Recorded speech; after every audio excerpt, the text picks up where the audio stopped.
Hello and welcome into day 19 of miscellaneous PC builds and repairs. It's a series of videos of just proving how undead the PC repair industry is. Welcome in everybody. Today is Friday, November, what is it? The 9th of November. Oh my gosh, time is moving quickly. I have to get everything out of my kitchen in time for Thanksgiving. I've got company coming over, lots of guests coming over for the holiday, and I am not ready. So I got to do a lot of catching up and finalizing to get some of these builds out of here. I want to start with Andrew's PC in Pennsylvania. That's the Nuka-Cola build behind me. I just want to put the final touches on it, get it boxed up and ready to take over to FedEx. I've got two other systems I got to do after that. I'm going to try and get those three done today live on video. Will you join me and we'll chit chat back and forth as I do the finalization of the work. All of the the motherboard installations and all that's been done previously. You can look back through the video library if you're interested in watching that. This is the touch-up and final paint inspection. This is the end of the line. They've already built the car, they've painted the car, and before we deliver the car to the customer, we just want to quality control check everything around it, double check, triple check, make sure everything is functioning and looking right. So that's what I'm about to do today with Andrew's Nuka-Cola build behind me. Hello to everybody joining me in the chat. Nick Poverman, Tanver, Ahmed, Ivor L, Tea Time, Minhai S, Ben DeCure is joining us, Andrew W. Welcome in, guys. Welcome in. Happy Friday. Nick says, I want to see a Thanksgiving-inspired build. A little late for that now, Nick. Everything's got to get out, and I'll be working my butt off to get it out. Ivor says, I saw you got my donation last week. Very good, Ivor. Well, thank you for contributing.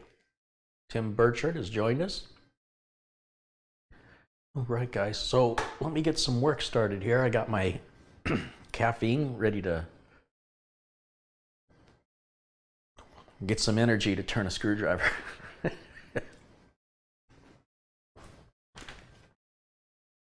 Oh, I better silence this phone so we don't get interrupted.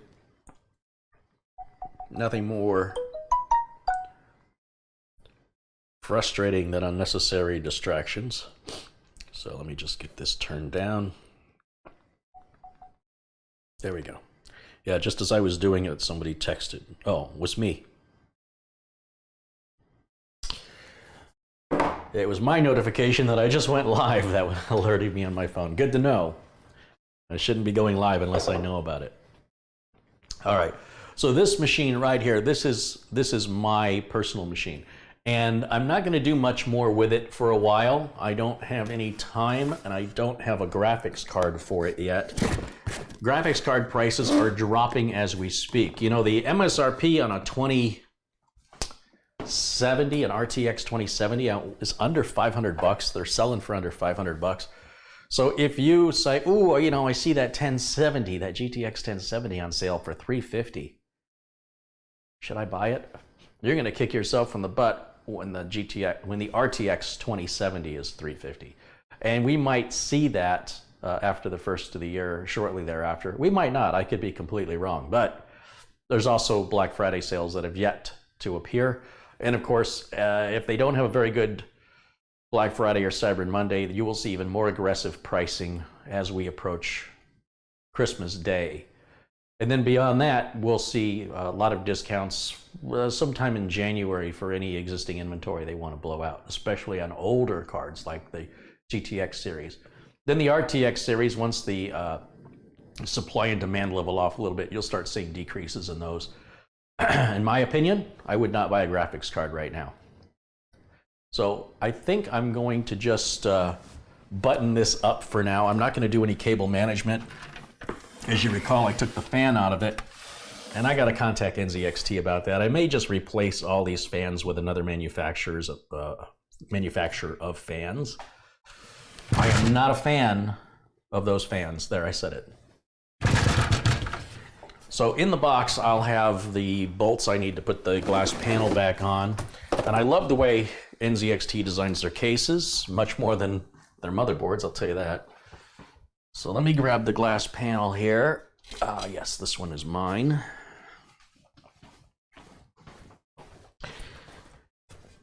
And we'll just put that on here, like so. I'm sure you guys are getting just a riveting view of this. I need to just get it out of the way. It's just so much going on in this dead PC repair business. I just, just looking for things to do, obviously, because business is so slow. That's called sarcasm.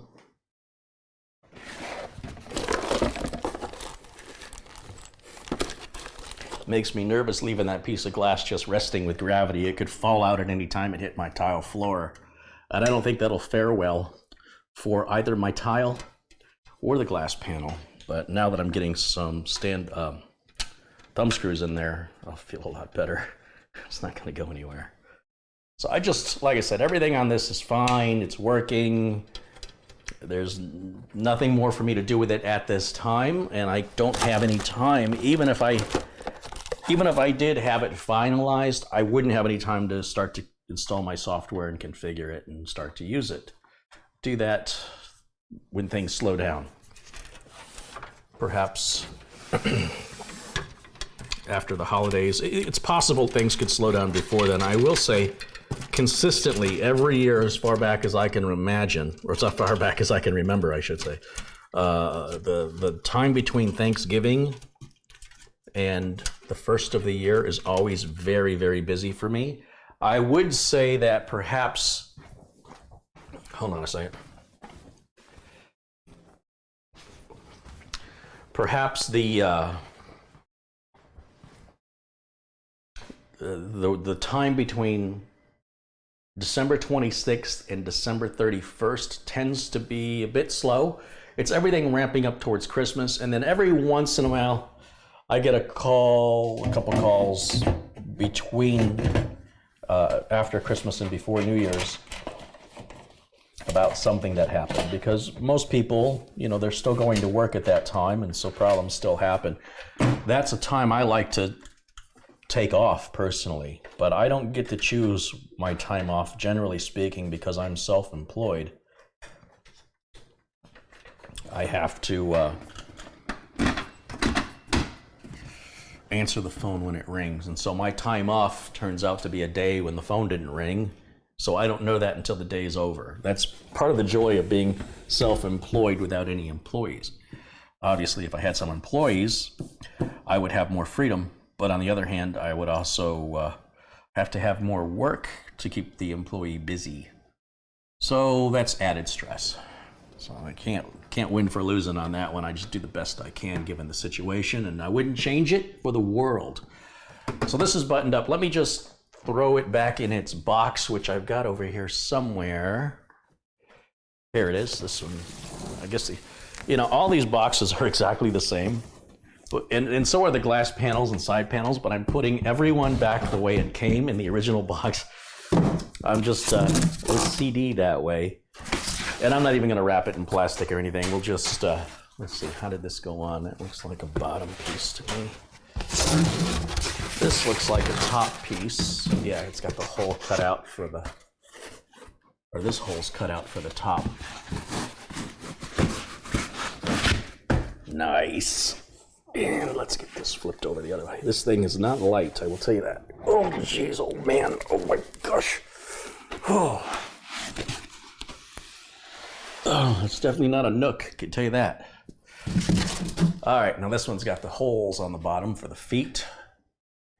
I have to imagine, there's like a cutout right here that looks like it's for the filter. This filter right here.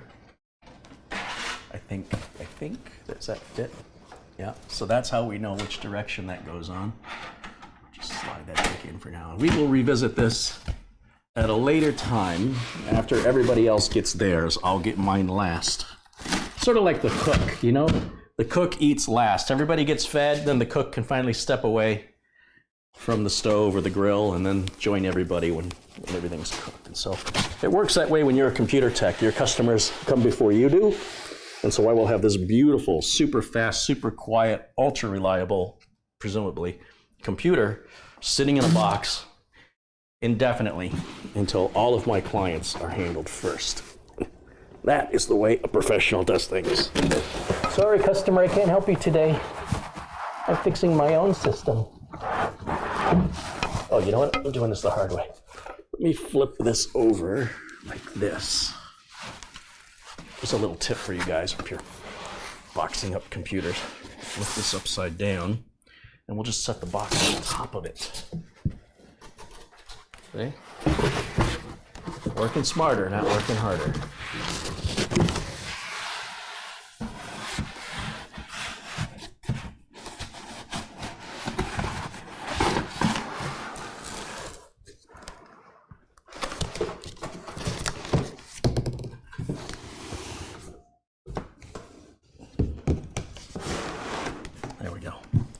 Now it's in the box.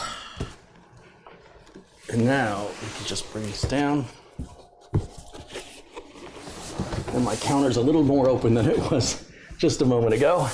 And then finally, I will, I guess I'm gonna have tape. I was gonna tape it up later, but I better tape it up now because the lid won't stay down on its own. So let me just grab some tape real quick. And we will move on to the next thing.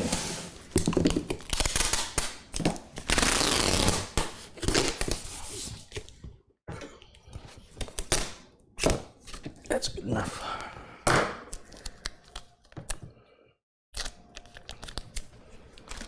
Okay, so with this one done, and I'm just gonna set it, that's fine. And we're gonna take the motherboard box, and we'll keep all of this together because this all goes together. It's very easy when you're working on multiple computers to confuse whose parts are whose. So it's almost religious to me to keep all the things that go with a particular computer all together at all times during the build process and after. It's the only way I can keep my sanity. Now, looking over at, this is John's computer back here. I don't think you can see it. And the one up front, this one is Andrew's. And I think John doesn't want me to ship till next week, so Andrew can ship out later today. Got a little cable to deal with here, and we're gonna boot it up one more time and make sure it still works okay and grab any final updates. I know NVIDIA released a new driver yesterday for their GeForce cards. Andy Nicolaus contributed £2. He says, I need a new case, LOL. Hey Andy, thanks for your contribution.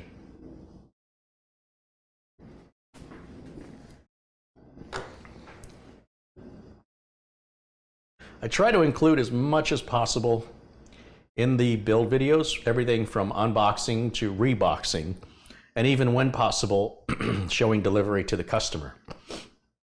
We are working on the Kids at Hope interview, and it's a little rough. My sister's never done an edit like this before, and she gave me sort of her rough draft, and I was like, yeah, just scrap it, start again. So I was kind of giving her some instruction and some technique of what I'm looking for, and she's going to give it another go. And if it's usable, we'll use it. And if it's not, then I'm gonna put her to work just doing something else, and I'll take over the edit. It's something you just have to learn by doing. And once she does it, you know, I've sort of given her the concept, the pace, the flow of what I'm looking for, and we'll see what she delivers. And beyond that, the only way to train her, if she doesn't deliver it, you know, the second time right, would be for me to do it and then for her to look at what I did. It's just another training technique. It's not like you're taking something away from somebody because they're not doing it well enough. That's not what it is at all. Don't misinterpret that. It's about saying, look, you could go at this indefinitely because you can't read my mind. So let me just show you what I had in mind by doing it myself. And then when we do the next video next time, she'll understand. It may not come to that though. I think she might have it on the second try because we seem to be on board with everything now, and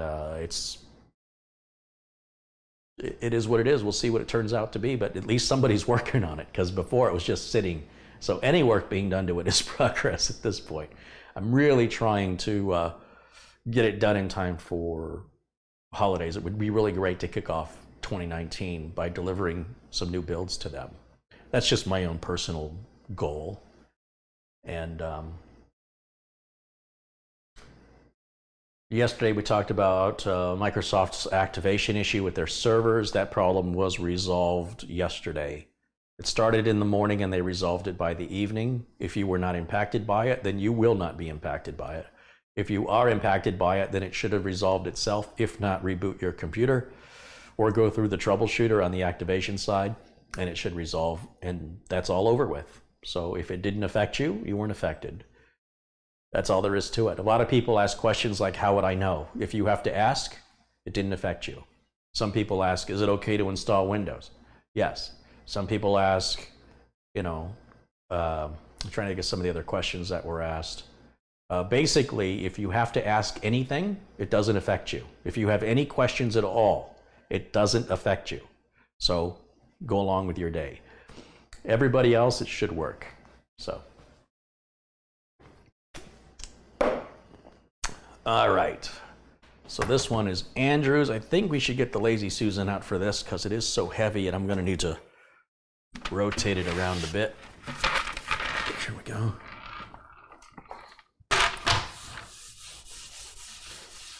We got some dust on there. Let me get that cleaned up.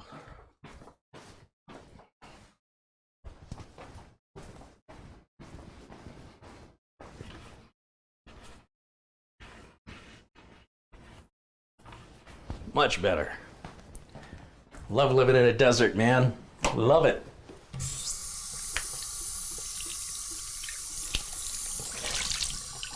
Get that washcloth rinsed off and get that dust off of there so it'll be ready to wipe the dust off the next thing. All right, we'll just put that there.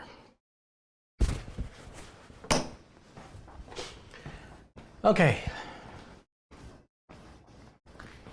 So I've got my spare keyboard and mouse here, got my spare power cable. This is the keyboard and mouse for the live streamer. And I still don't have any room for anything.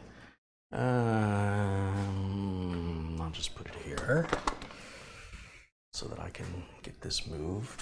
Probably want to take this down and move it away so I don't knock it over. I don't think there's anything in these boxes I'm going to need except the thumb screws for the glass panel, but I'm not going to put that on just yet.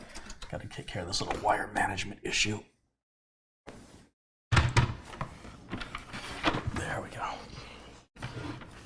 Okay. And I'm still seeing dust everywhere, so let me just wipe down some more. I see we got a little bit of dust up here. Let's get this nice and clean. I don't want to deliver a brand new computer to a customer that has dust on it. That's not very professional. I want to leave that off while it dries. It's just water. It's just anytime you want to clean electronics, you're not quite sure what cleaners to use, don't use any cleaners. Just take a damp rag or a washcloth, as you see me use, dampen it with water, squeeze the water out of it so it doesn't drip, hence the word damp. And wipe it down. And if you want to dry it off with another dry towel, you can, or you can just let it air dry. Either way is fine. If you manually dry it, you'll be less likely to have any streaking, but I don't think that's going to be a problem. If it is, you just wipe it down again and then dry it. That's the beauty of using water. You don't have to worry about solvents. Okay, let's get the power cable hooked up here.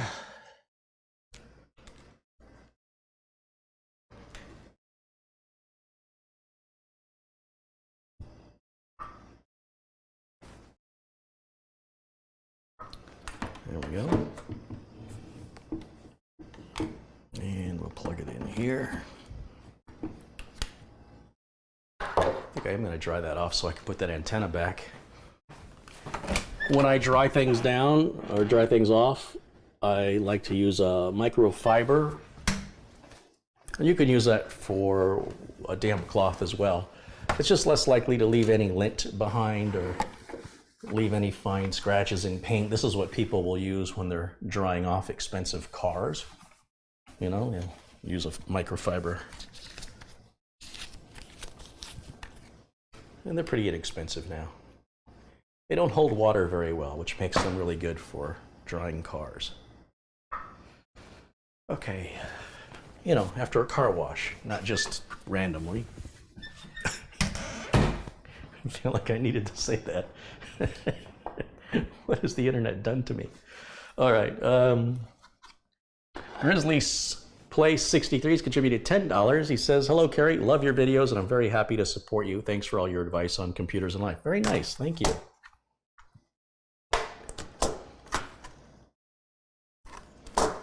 Thank you, Grizzly's Place.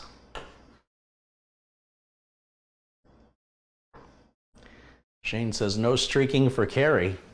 Well, what do you got all those $1 bills in your hand for, Shane? Oh, I see something I did not hook up on here that I forgot. We've got to hook up the SSD there in the back. So I have to grab a SATA cable out of the box here. And we also have this final cover to put on, which I've forgotten about. This is, remember I said this is the final part of it. This is all the little detail stuff that I don't care about during a build. I want to make sure that everything works before I waste my time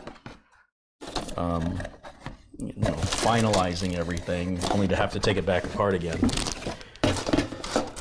Grab a couple of, let's see, 1, 2, 3, where's my 4th thumb screw at? There it is.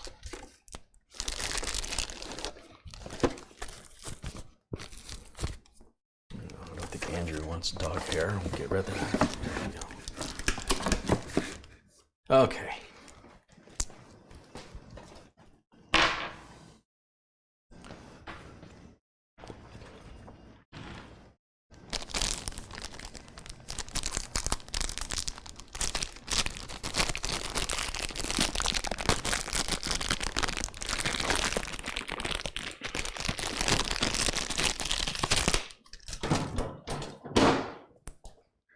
So we should have a port somewhere back here, which is kind of hard to get to when it's installed. But thankfully, these aren't tightened down. Something else I have to check.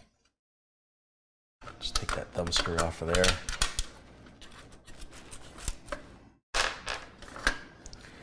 And we'll plug that in like so. And then I need a SATA power cable, and I'm using all of them, aren't I? I am indeed. I don't see any extras here at all.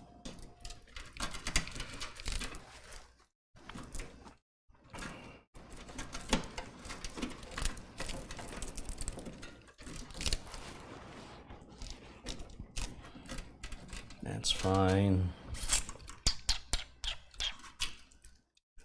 Yeah, I'm gonna have to run another power cable, so back over here in the bag of modular power cables, I've got to dig out a SATA cable. Oh, right there on top. Look at that. Perfect.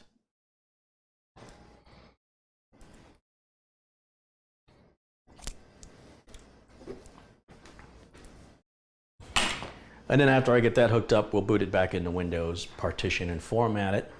Make sure that that's working. We'll make sure that the Samsung Magician software sees it and identifies that we have a current firmware on there. Once again, little final details, little final touches.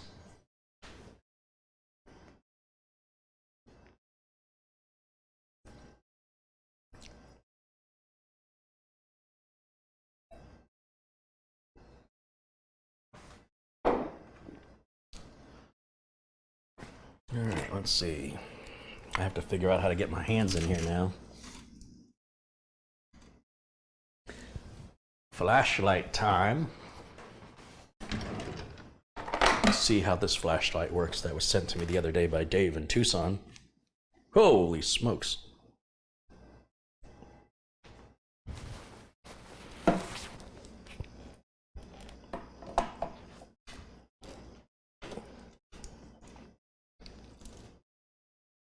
Oh, we have the mechanical drive hooked up. I forgot that had a mechanical drive in it. So we have to just double check everything here. This has got to plug in all the way to the back. Let me move this keyboard out of my way.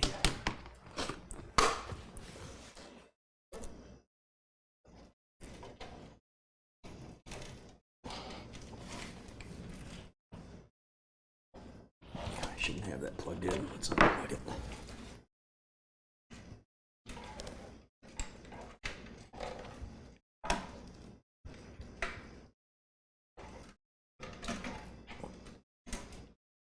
Yeah, that's going to be almost impossible. So what I'm going to have to do is take this power supply out for just a second so I have some room to get my hands in there. That hard drive tray is just a little in the way, but this just takes a moment. Not a big deal. NZXT makes it easy.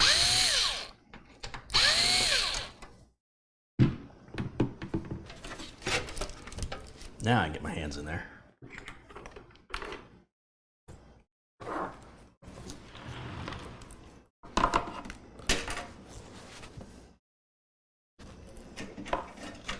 Oh, so much better.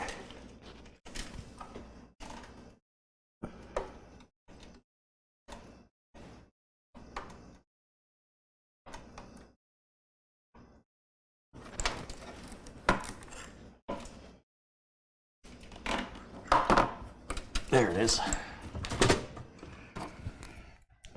Good little flashlight. Digging that. All right, now we can put the power supply back in. Well, not that we really took it out, we just loosened it. Might be easier to just start these by hand, just to make sure we get them all started okay. And then we can tighten them down.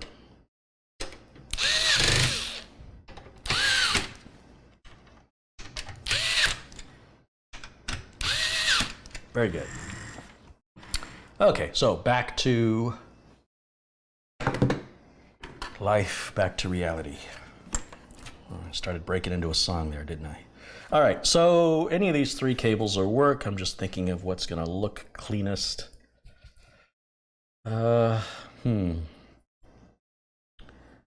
Probably would do it like this. That way they have, if they cut the cable tie and they wanted to put another drive there, they'll already be ready for that. So that's the kind of stuff you need to think about, not just cable management, but future work, repair, upgrades on the machine. What's going to make the next person's life easier, or primarily what's going to make your life easier? Yeah, see, that'll just fit if they put another drive in there. Perfect. Perfecto. I'll bring that back down. And we can tighten this one up because we are done with that. I think. Yeah.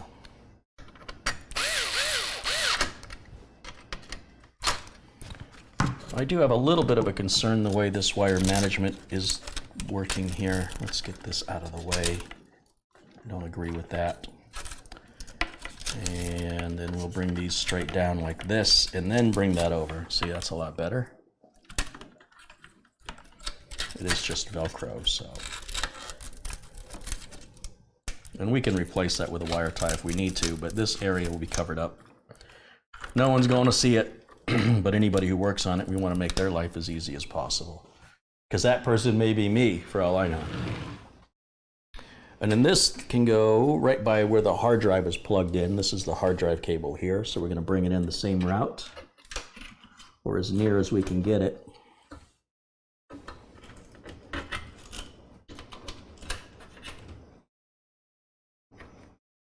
Trying to find a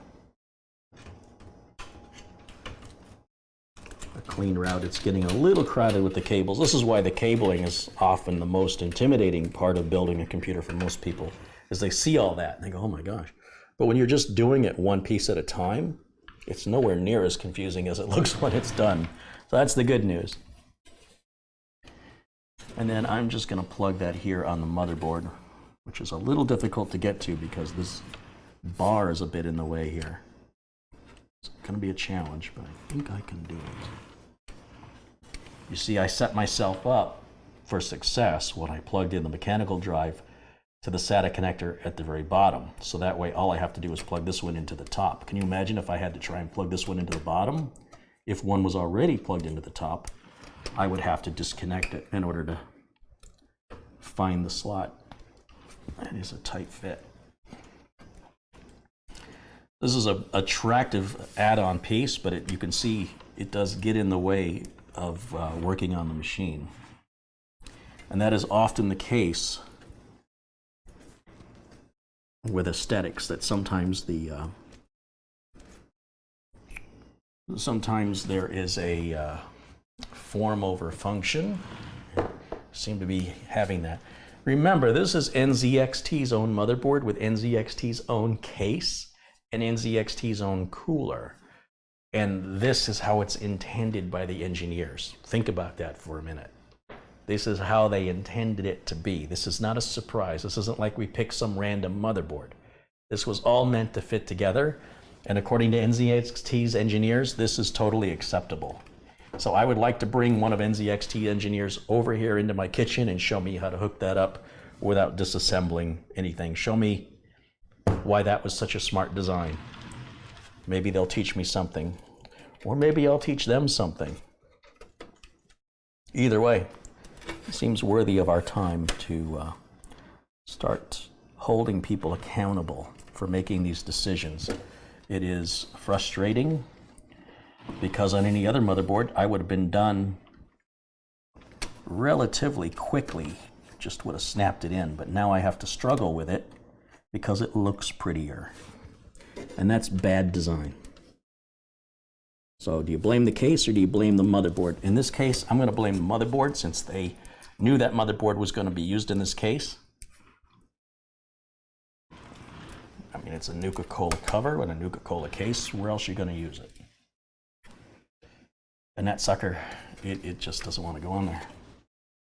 I may not have a choice, but to remove this at least partially so I can get behind it, which is pretty stupid, pretty thoughtless on behalf of the engineers, disrespectful to people building the computer. They didn't give them any thought or consideration. They just thought about their selfish design. And they should be feeling shame. That's terrible. Absolutely terrible. By the way, and not a problem I had with a manufacturer's board like this one, where we went with a completely different board with NZXT's case, and it works fine. But NZXT's own motherboard, not so much. I really believe NZXT needs to get out of the motherboard business. I'm absolutely convinced that they obviously can't design or support their boards as well as they support their coolers and cases. And they're ruining the reputation of their company through greed. And it's hard to believe Corsair is doing the exact same thing. And I'm not buying any more Corsair cases. I'll get whatever $200 I can get until Corsair returns to where they started, remembers their foundation and their beginnings. We're done as far as cases go. With NZXT, I'll continue to buy their cases and their coolers, but I will not recommend any other products they manufacture. Specifically the motherboards. This is an embarrassment. They should be ashamed and remorseful. Not to mention, they don't have any BIOS updates for this board. We've covered that in a previous video. And they charge almost $300 for this motherboard. And you can get a much better motherboard for less money, the example's just right over there. But it does look good. I mean, let's face it, there's a price to pay for beauty. You think I'm cheap? Look at me. Never mind. Not a good example.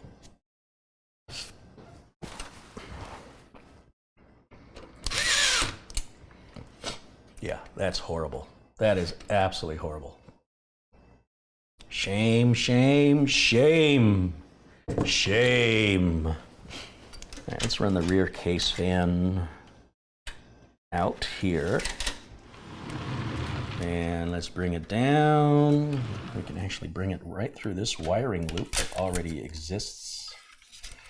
That's a brilliant design from NZXT. But see, they do their cases so well. Why would they do such a crappy job with a motherboard? Cases and coolers are just out of this world. The motherboard, somebody was just smelling money and lost their brains, I think. They got high on the money. We'll see how long that's sustainable for them. Customers are not stupid.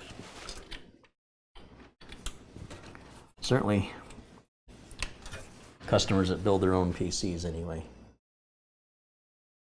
Anybody who's got the wherewithal to select their components, to do their research and spend their hard-earned money isn't going to take kindly to being abandoned by the motherboard manufacturer with no BIOS updates ever.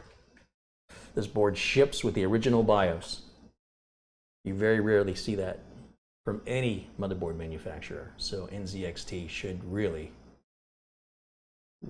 be self-aware of what they're doing, because they don't appear to be.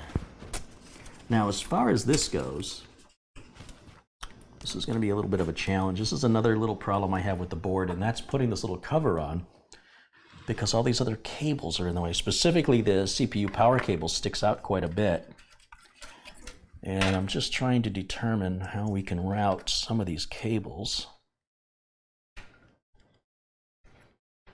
so it doesn't interfere. Remember, NZXT's own cooler, NZXT's case, NZXT's motherboard, and yet there doesn't seem to be any sort of thought process for how they're going to run the cables from their own equipment.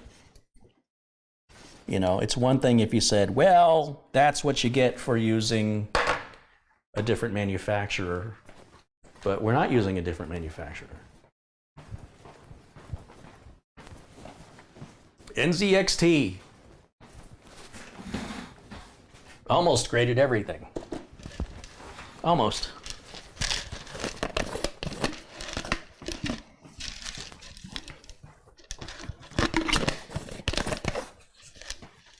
Had to go back and get my zip ties. And where's my wire cutters? There they are.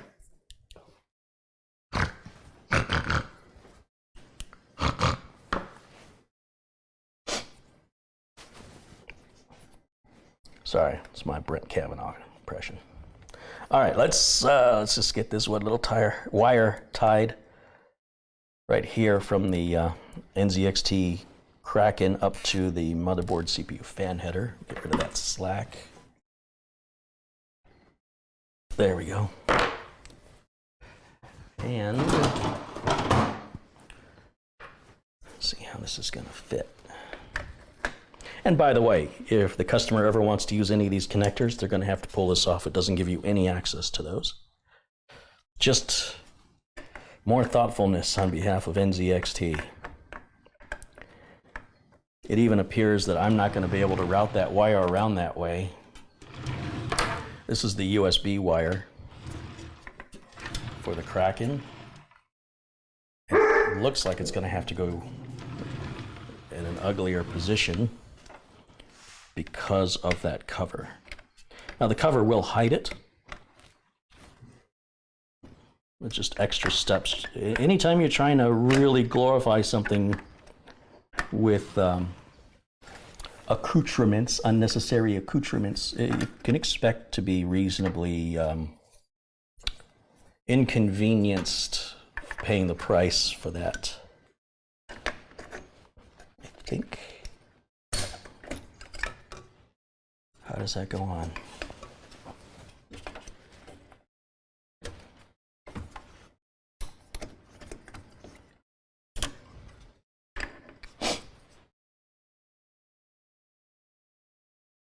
It appears to just clip onto the heatsink.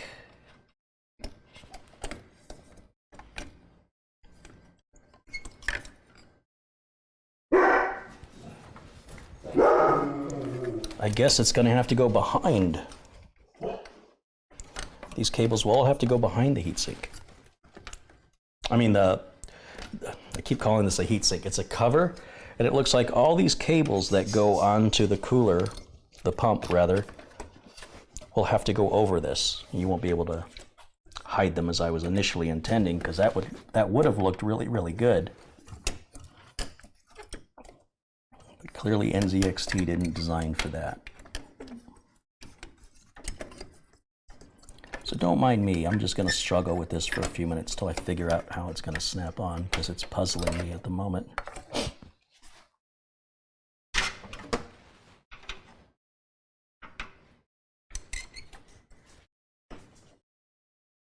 It seems like it's got to go on.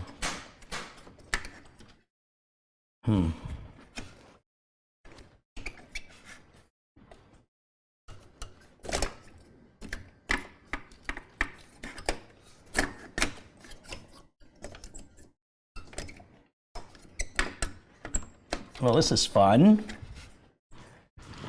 Didn't think computer repair work was going to get me into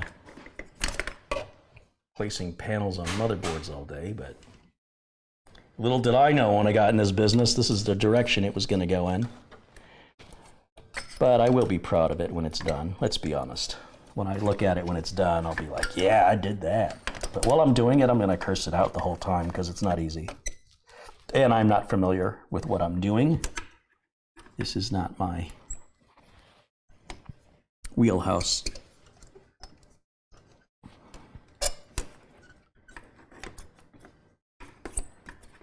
Where is that clipping in? It's got to be somewhere. I mean, it just sat right there, but nothing's holding it. That can't be right.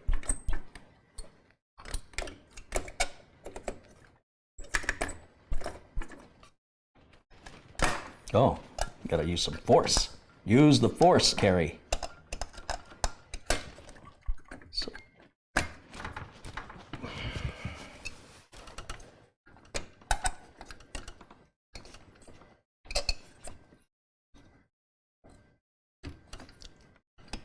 Huh.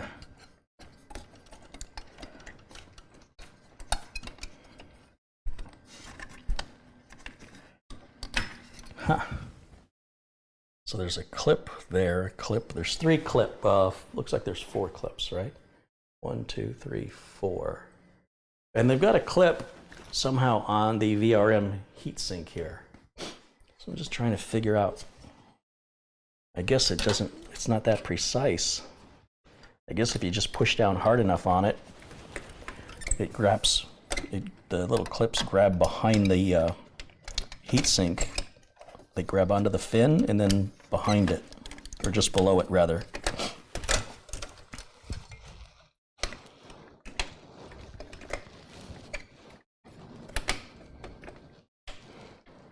You know, when I left this piece off, I said, I'll come back to that little piece later. That's nothing. I'm just slapping a little piece on there. Turns out to be the hardest part of the whole build.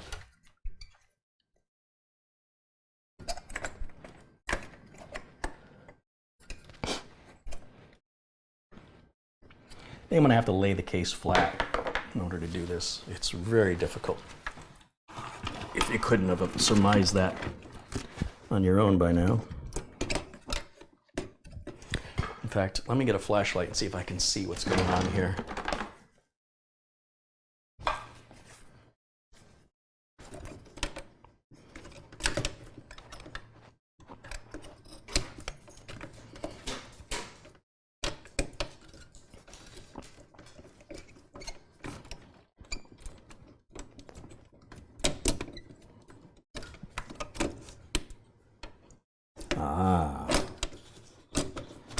Some of these cables are still in my way. Let's get this out of the way.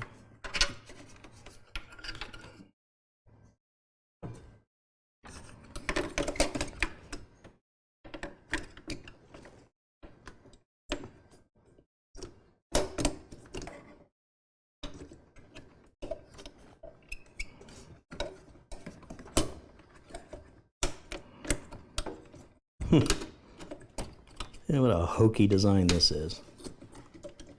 God, I'd love to meet the person who designed this. Just to have a little conversation.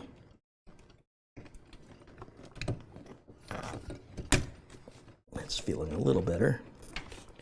So part of the problem is you're working blind, you can't see through this, right? So you can't see where the clips are, you can't see if they're lining up correctly. And it's hard to feel for something you've never felt before. It's hard to know if it feels right.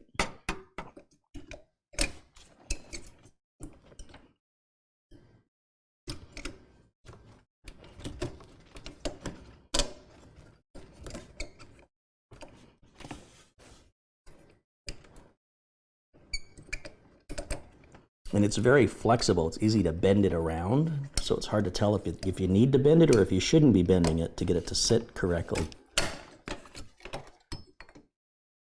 Talk about an exercise in frustration. Wow.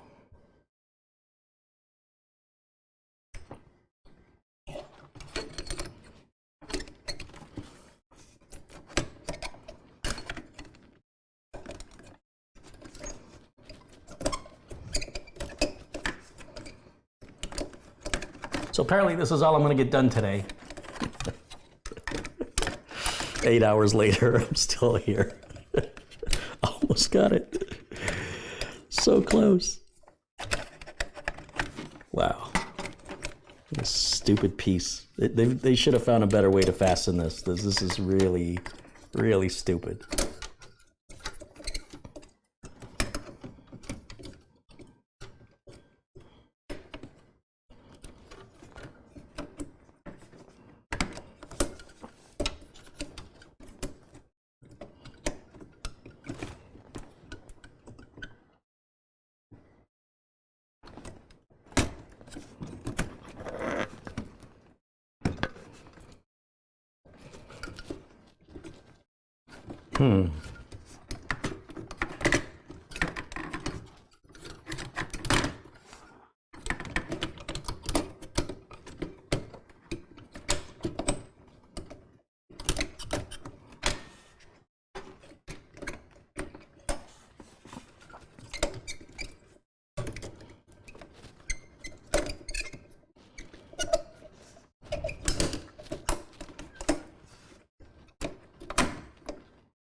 I am frustrated now. I am getting frustrated. So how's your day? How's your day going, guys? Is your day going better than mine so far?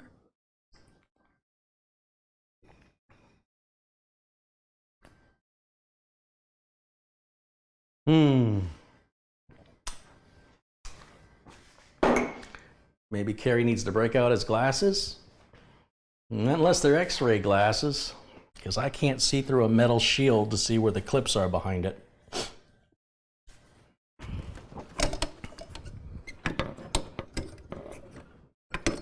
Well, let's see if that piece goes there and that piece goes there.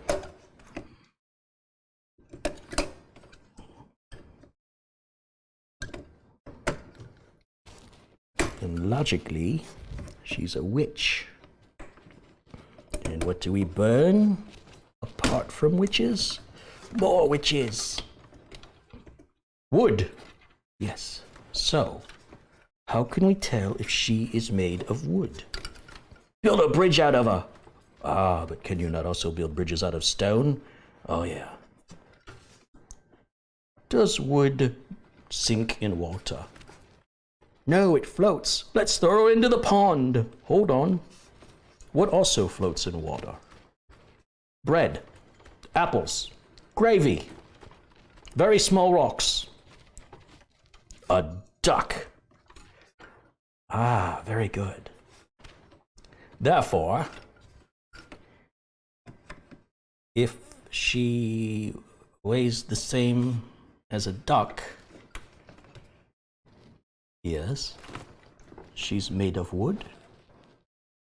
And therefore, a witch!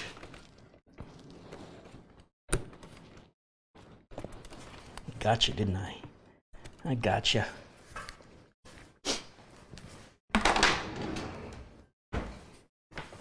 All right.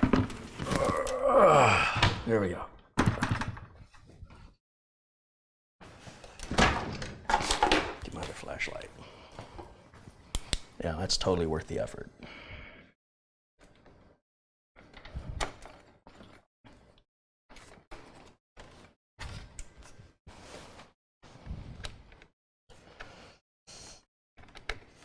There we go.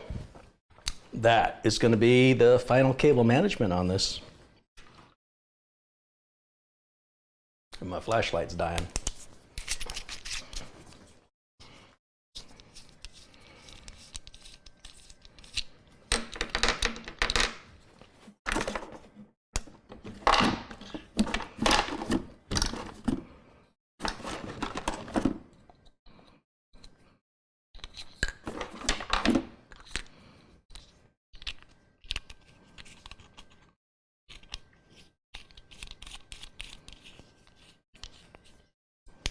Oh, that's better.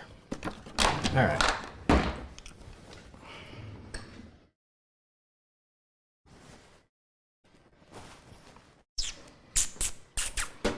Let me put the glass panel. I think that's safe to do.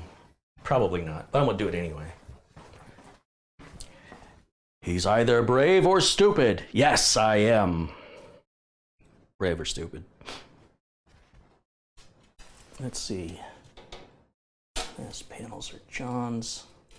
This one belongs to Andrew. This one I took all the plastic off of. And I'm gonna have to clean it. Time to get it clean. Now to clean a piece of glass, you should use glass cleaner. Who would have thought, right? So let's just move this out of the way so I can set this down.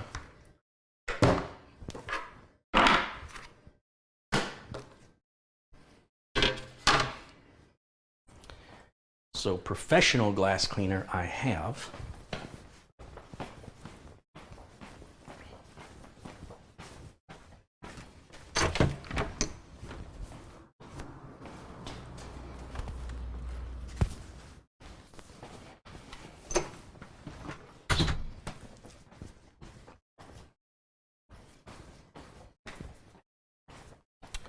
So this is some professional glass cleaner I was given by the guy who changes car windshields for a living. This is what he uses.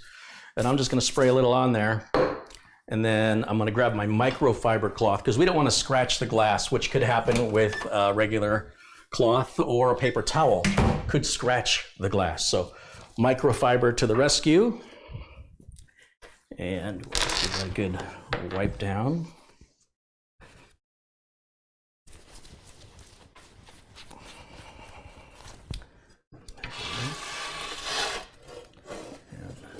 Side.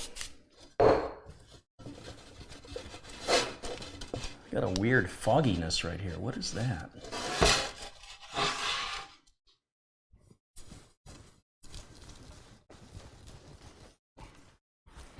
And everywhere I'm touching it with my hand. I'm trying to figure out, I don't know if the camera's picking that up. There's a weird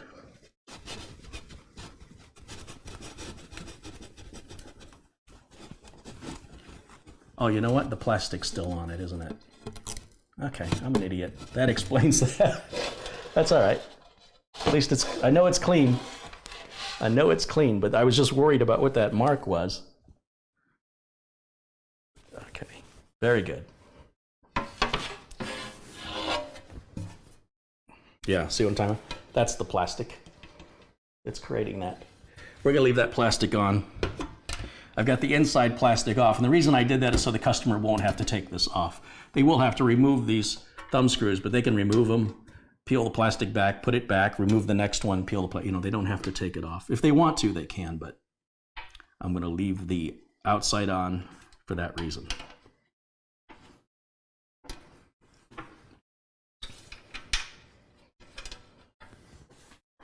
That's pretty clean. And don't use a screwdriver on these, just tighten these by hand. You do not want to crush the glass. You will crack it. And I don't know how much it is to replace, but I bet it's not cheap. Get the tools out of my way.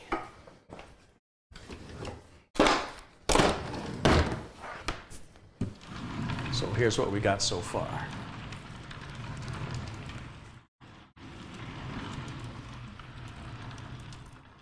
So before you go any further with this, let's just make sure everything works.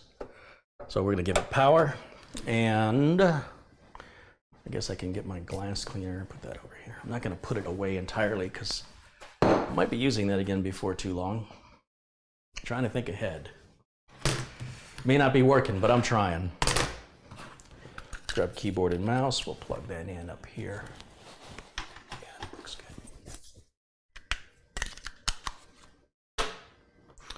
And I need a HDMI cable. Let me move my headphones out of the way. I was doing some editing last night and forgot to put these away.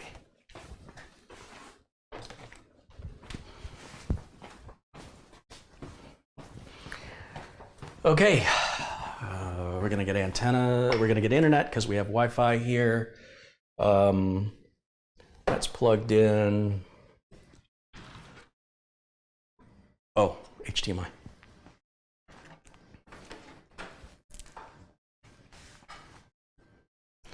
He's going to put his own graphics card in this when he gets it in Pennsylvania. So we're just going to run off onboard video, make sure everything works correctly. So let me switch over to the other input. Let me just, before I do this though, let me just take a quick look if I missed any contributions. No, just those two, Andy Nicolau and Grizzly's Place 63, very good. Sometimes when I have my back turned, I don't realize contributions have been made, so I like to be conscientious of that.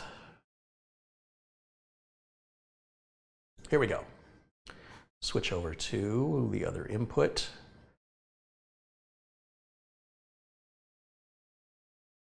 Okay, now we are back on. You'll see me in the upper right corner. The no signal is coming from the video capture card saying, I've got no signal coming in. Well, of course not. I haven't turned the computer on yet. Let's fire it up. Power light comes on. Rear fan is turning. 3 front fans are turning. The 2 top fans to the radiator are turning. So all the fans are working as they should. Give it just a moment. It's been off for a few days, so it's going to take it a second to fire back up and give us a signal, which should happen here any moment. There it is, finally. Oh, that is a fast boot. Holy smokes. Did you blink? Did you miss it? Oh my God. Holy smokes. I have never seen anything boot that fast. We must have Ultra Boot turned on in the BIOS or something, because oh my gosh, what just happened? It went from the BIOS screen. We didn't get any Windows logo. We got nothing. It just went boom. Desktop. BIOS screen, desktop. Holy smokes. Wow. Wow. Okay. You know, say what you will about that NZXT motherboard and the lack of BIOS updates. What just happened? Let's just turn it off for a minute. Let's turn that off. Let's wait for all the lights to go off. You'll see the lights go off here. There, it just powered off. I'm going to turn that so you don't have so much reflection. I'm going to turn this on again. I want to see that again. Let's see. Wait for the BIOS screen.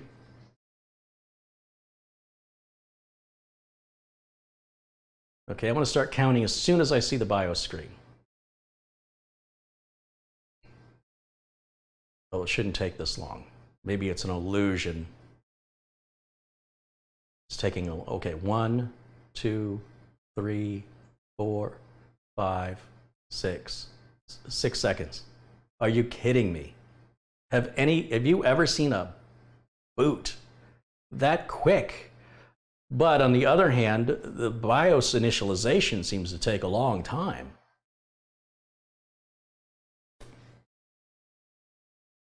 Wow. Let's just continue that in guest mode. Let's just check for any Windows updates before I send this off to the customer. Oh, we got an update.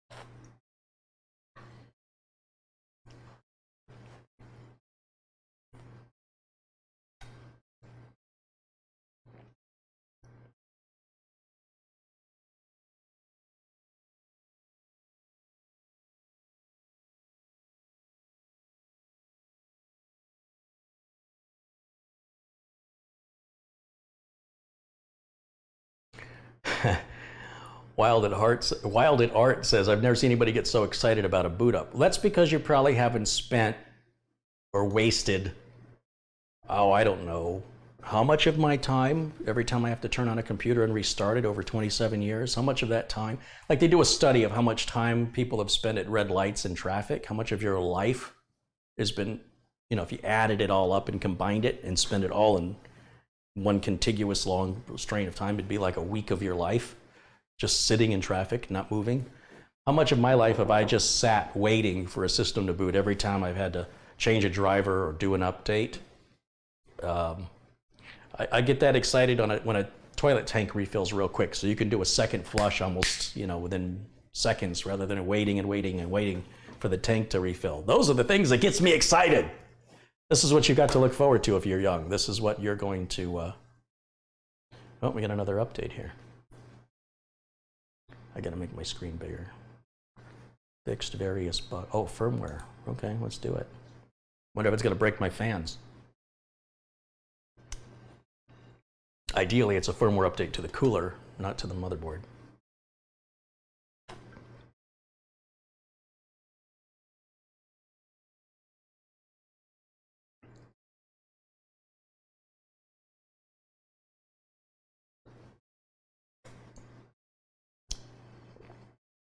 I see Christoph Esch has joined us from Germany. PC Fishing's in the chat room. Hey guys. Welcome to my wrenches. Perry Dubs. Russell Reynolds.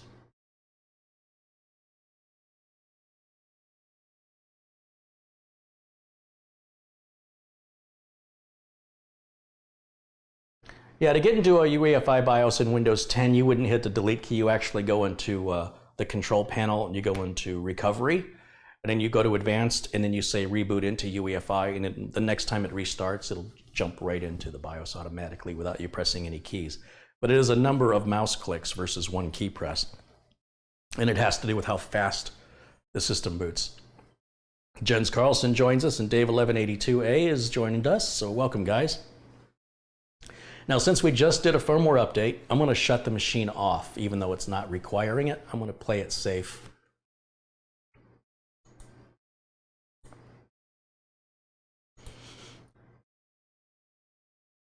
Desktop went away awfully quick, and the system's off. That's a fast, very fast power off. How long have you sat there waiting for the machine to shut down?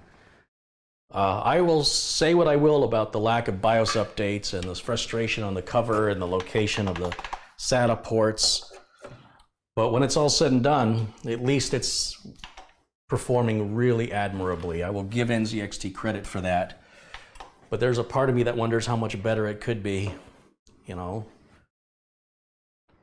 nothing's ever good enough. That's an expensive motherboard. I think they're selling it for $50 off right now. It's normally $275, and they're basically put a $50 price addition on it because of the generic motherboard cover that it comes with. It's either black or white, and we replaced it. If you go back and watch this build, we replaced that cover with the Nuka-Cola cover, which was another $50, and that cover won't fit on any other motherboard. So I just put the original cover back in the Nuka-Cola cover box. I don't know what you're going to do with it. It's not like it's ever going to go flat. You see what I meant? Yeah, with cola flat. Never mind. Continue in guest mode.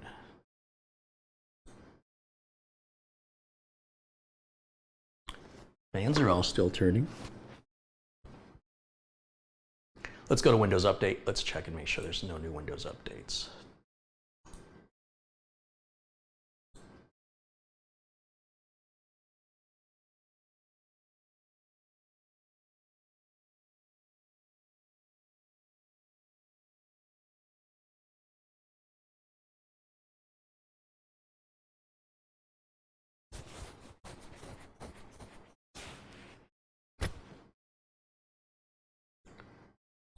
For updates one more time. It should come up clean. It does.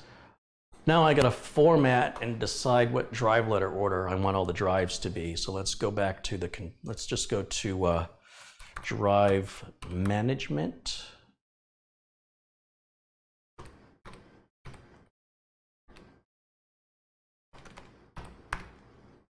Create and format hard disk partitions is what we want. So it sees disk 2. And I'm going to click OK. Right click. So that's the 3 terabyte mechanical drive. Let's go ahead and format. Now that we've created the partition, we'll just call this 3 TB so the end user knows which is which. Click OK.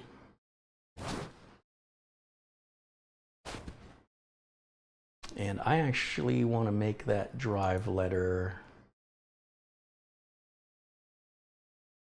Let's change the drive letter to E.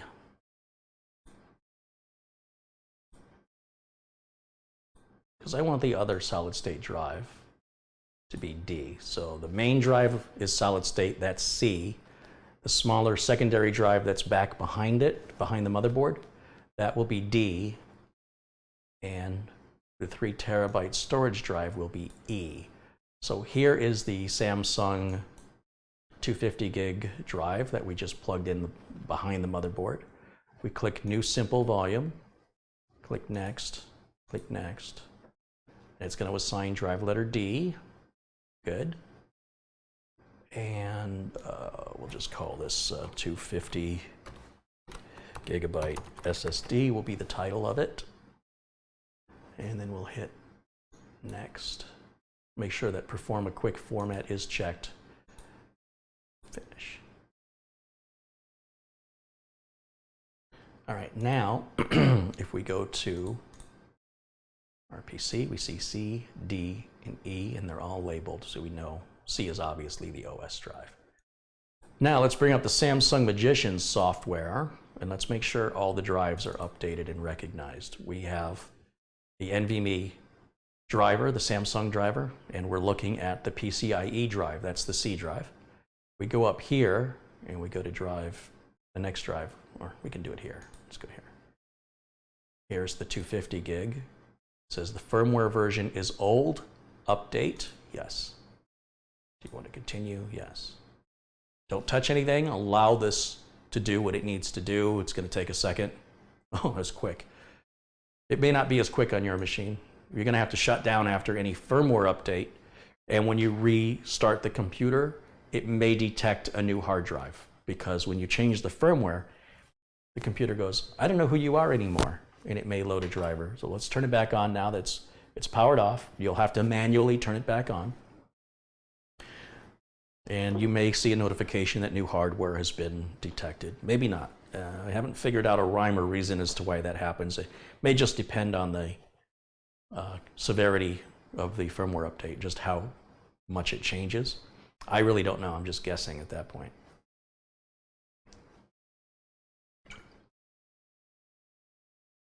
So this is taking a little longer to boot, but it may be because of loading drivers.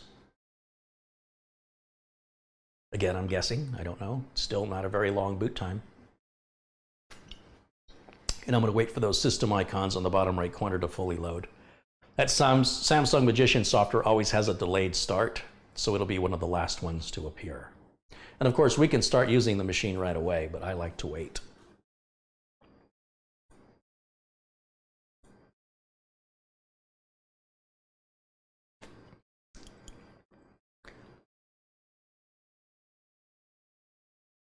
There we go. So we've got the latest firmware on the C drive. Let's go down here to the 860. We now have the latest firmware here. And we can enable rapid mode, interestingly enough, on this drive. That's just a cache. Whether or not it's an illusion as to whether or not it goes faster depends on how you use your computer. You may not notice it at all, or it could make a big difference. Try it if it's available to you. Other SSD manufacturers don't offer this feature. And not all Samsung SSDs support this feature. But again, it's just a cache, that's all it is. So that looks really good, I'm happy with that. 0.0 terabytes have been written to the drive. What about the other drive? 0.1 terabytes. These drives on average will last about 70 years before the cells will die off.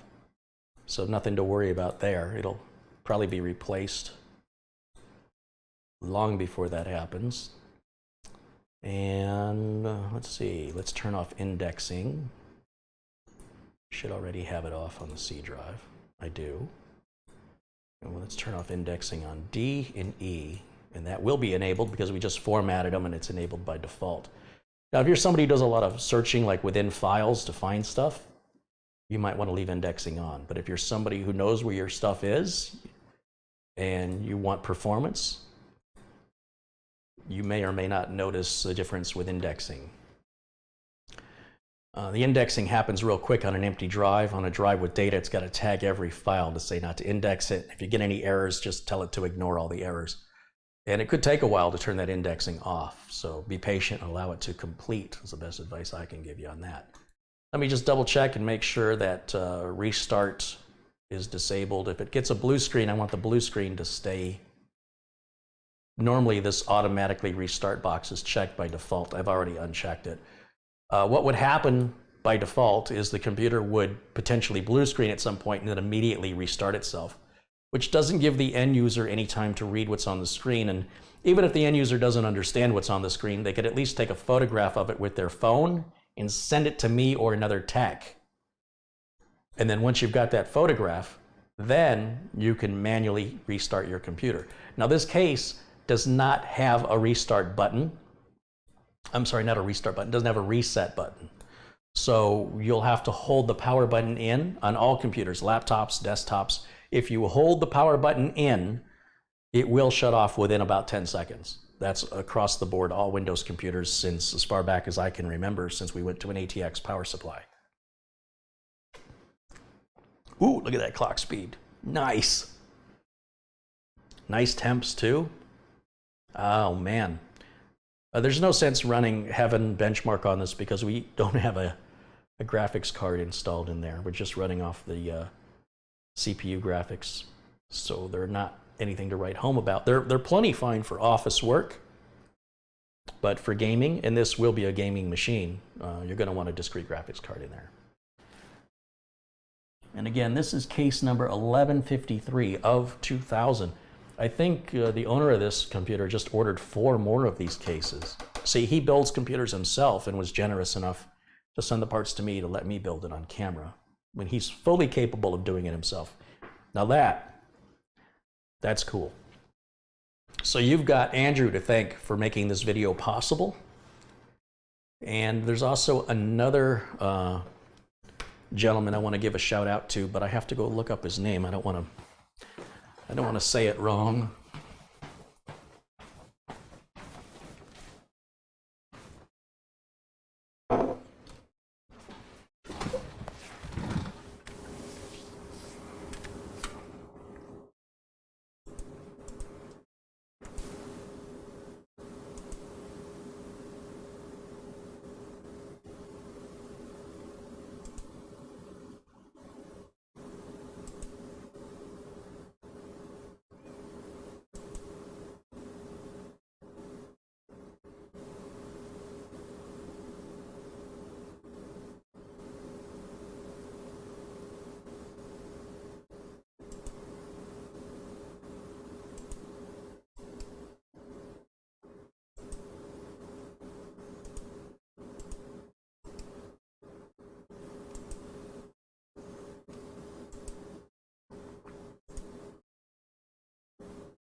Just saw in my email, I just got a notification that Craig Lilly has contributed $5 through the donate button at tech-vets.com and says, thanks for your help. I built my own computer for the very first time with your helpful videos. Thank you for that, Craig. And Christopher Pode, I think that's his name, made a generous contribution and has asked for nothing in return other to encourage me to continue what I'm doing. So today's video is being brought to you by Christopher Pode. Hold on, now I'm not sure that's the right first name. I'm gonna have a better system in place here.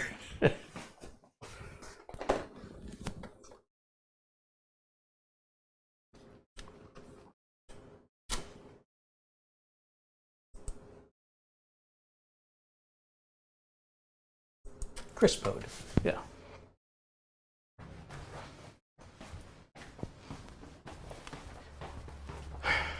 Okay, sorry about that. Chris Pode made a generous contribution. I just wanted to give him a shout out and say thank you in a video for that, because it's folks like him that help make it possible for me to continue to make, I've done a video every single day this week, In addition to that, released several quick tips videos. So there's been more than one video released every day since Monday.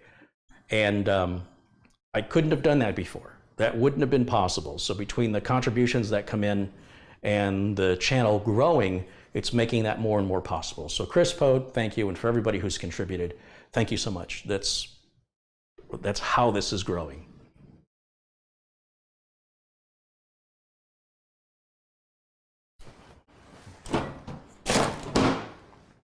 Let me see what I've missed in the chat room.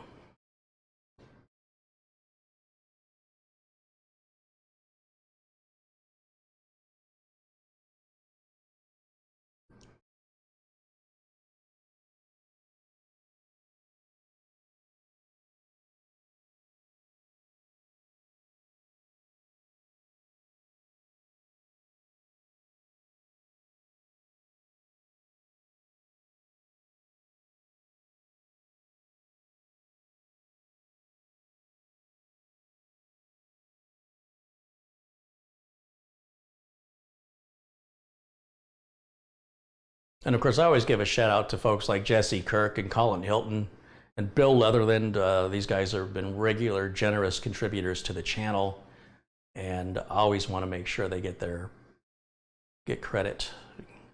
And there's Craig Lilly in the chat room. Speak of the devil, we'll make him a moderator. Nuka-Cola case from PC World will be given away. There's an inch, there's a contest they're doing.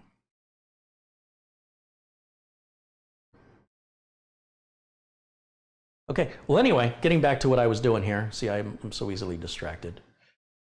I think everything looks good now. Everything's working, everything appears to be fine. And let's go ahead and shut it down. Now you can always shut down a computer. Obviously, you know to go to the start and select shutdown, right? Or, and you can do this with any computer, desktop, laptop, press and release the power button and it will do the exact same thing as clicking start and shut down. Just make sure you've exited out of all your applications. If you leave Word or Outlook open, it may prompt you to save anything or to verify you want to force close something, which is never a good idea. So now that we know everything's functional here, we can do some final wire management. And let me just click over there. Now we can do our cable control, as my niece likes to call it. Let's flip this around. And so just a little final cable management here. I think maybe just, let's see, look at this. We can put that in there. That's pretty clever.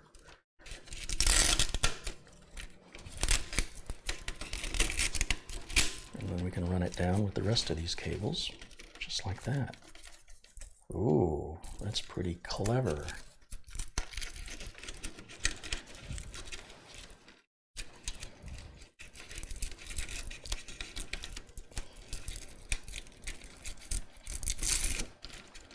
Very impressed with the design of Nuka-Cola cases and their liquid coolers.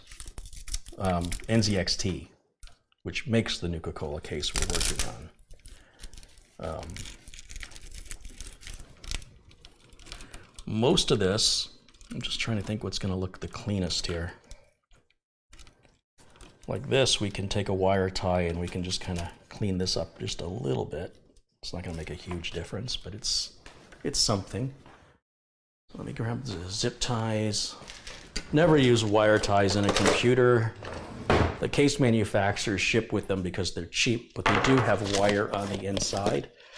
And over time they become brittle and break and they float around in your case. And if it happens to touch a circuit board anytime, it could short your motherboard out or short out whatever it's hitting, hard drive, whatever it hits, and then that's going to be the end of that. So I think what I'll do is I'm just going to wire tie this pretty loosely here. I'm not going to worry too much about the cable management back here because we got a lot going on, and we want one of the problems you got to think about, one of the potential problems with your cable management is how hard is it going to be for you to do something relatively simple to the machine in the future if you have to undo a bunch of cables and then when you're done, put them all back. So I try to keep each bundle of cables together. Like if everything goes to the front panel, those are together. The reason I can tie the SATA cable to this CPU power cable is you're still going to cut one tie regardless. And this doesn't need to be cable managed. It's already cable managed. This is just to hold the SATA cable back so it doesn't interfere with or rub up against the inside of the rear panel when we put it back on. So that's what's going through my mind. With regards to the rest of this, there's not a whole lot we can do here other than start putting some of these cables in this hole. And then we've got this cable here, which, oh yeah, I was gonna do this. Let me take care of this real quick. Let's grab another zip tie. So remember, even if you just wanted to change this drive out, another drive that goes in here will use the exact same cable and the same cable length. So this is not a cable that would ever have to be cut because I'm not, or the zip tie won't have to be cut regardless, because I'm not connecting it to any other cables, right? So let's say I connected this, I don't know, to one of the power cables, which you shouldn't do because that's data. Keep data and power separated. But even if I did, if you had to change a power supply, that means you'd have to cut free your SATA cable, and it makes working on the computer harder than it needs to be. So find the balance. That's all I'm saying. Find the balance. And this one's a little tricky because we do have some excess here. I'm not quite sure how I can take care of that. And you'll see I'm twisting the cable so it's completely flat where I'm bending it.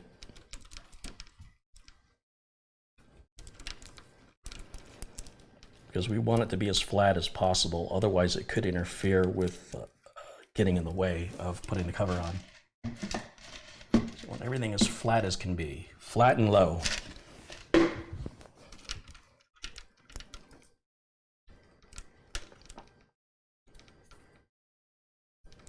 Now clearly if somebody really wanted to take the time, more time than I'm taking, they could probably do a better job than me on this management back here, but nobody's ever going to see this part but the technician, right? And you still have this many cables. The more cables you're going to have, the more complicated and the more challenging your cable management is going to be. So just try and be creative and understand when you're just working too hard, let's just say, versus over something nobody's going to see. So it's really about, well, there is this emphasis on making it look pretty. I want to emphasize that it's going to be much easier to work on with things managed versus just having a slew of cables all interweaving each other. Yeah, and stuff like this will happen in shipping where this fan cable came out of its socket. So this is a good time to double check everything. Probably wouldn't hurt to just put, may not be much I can do about that. The customer will have to check this when they get it in the mail and make sure all their fans are turning, because if a fan's not turning, it's highly likely that one of these connectors popped out during shipping. And this is more likely to happen the tighter your cable management is. So if you give your cable management just a little bit of slack, you'll be doing yourself a favor, even though see, that other one just came out. It's because it's so freaking tight. So I think it's just too tight. I'm gonna take this cable off of here, this wire tie off of this cable, because I'm not comfortable with how tight that is. It needs just a little more play than that. And even then, it's not gonna guarantee it won't fall off. I'm just trying to make it less likely, since this is going about 2,000 miles.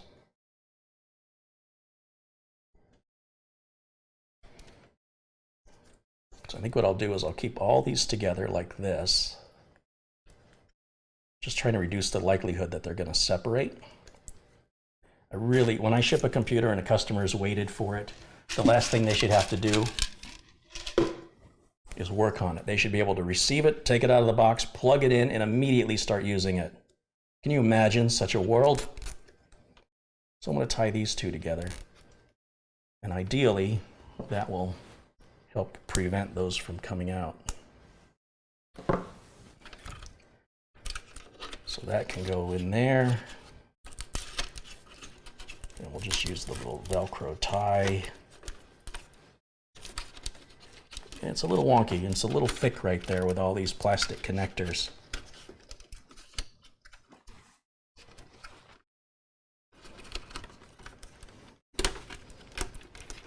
And remember, these wire management tracks can be removed. Like if I find that this is better off without this track, because this is really the only thing using this whole track right here, I can remove some screws and take this whole track out. And then the cables can sit more flush to the back of the motherboard tray. On the other hand, if I can just adjust it a little bit, I might be able to squeeze it in there just enough. Yeah, cable came out again.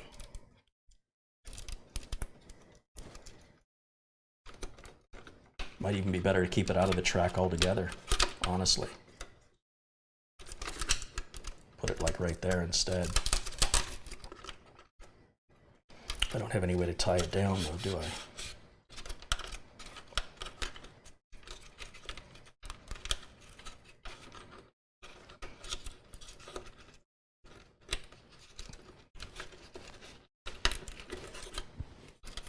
Yeah, I think that's going to be fine. What do you guys think? What do you think? Does that look terrible? I think it looks pretty good, given the number of cables we're working with here. Let me go get the back panel and put that on.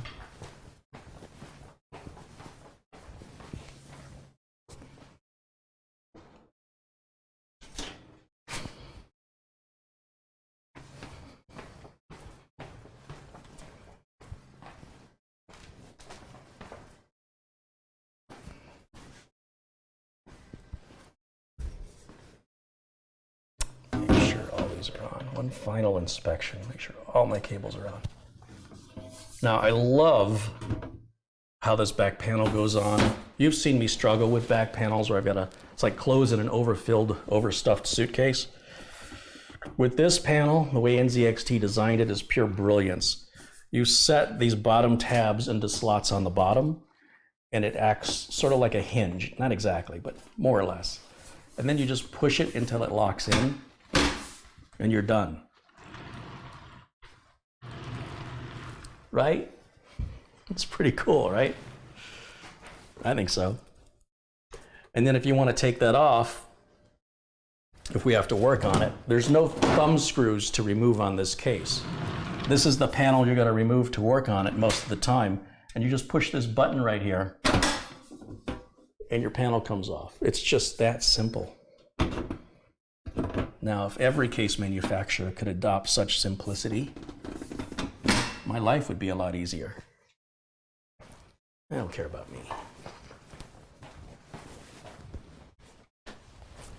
One of the final things I like to do is just once again wipe everything down, make sure it's nice and clean. You know, sometimes these parts sit out for a while before they go back to the customer and they just collect dirt. Or not dirt, but dust rather. If you don't live in a dusty environment, I envy you. Okay, let's just turn it on one more time. Let's make sure all our drive letters are there. The LEDs light up as they should. And then I can box it up. And that'll go out today. Yay! So there's that. And I need HDMI. There we are.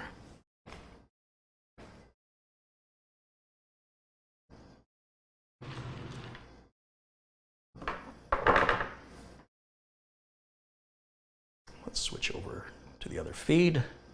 Power on. Front fans turning, radiator fans are turning, and all three front fans are turning. RGB RAM is lit up, NZXT liquid cooler is lit up, NZXT logo is lit up.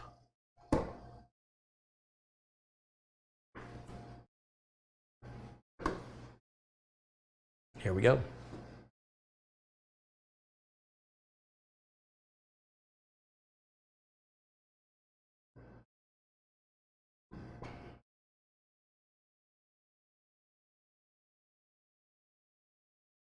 Let me make sure all my drive letters are there, my power light's on, my hard drive LED is blinking.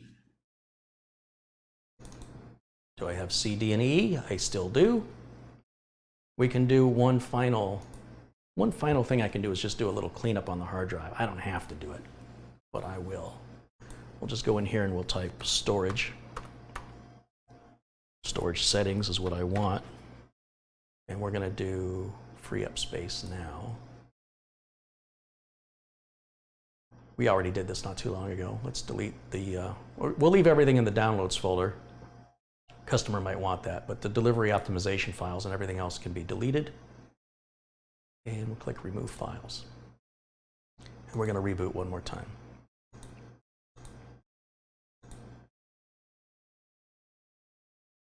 See how long a reboot takes anyway.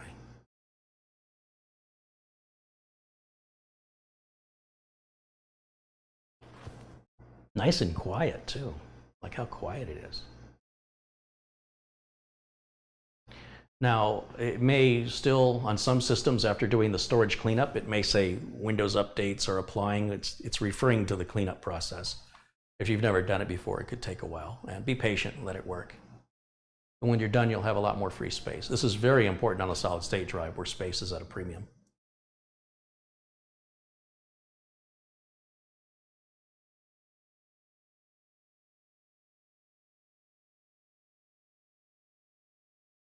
Very good.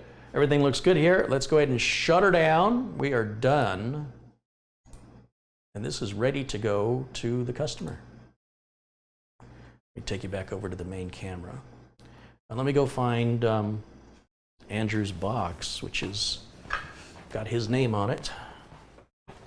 It's got to be this one, right? Yep. This one belongs to Andrew.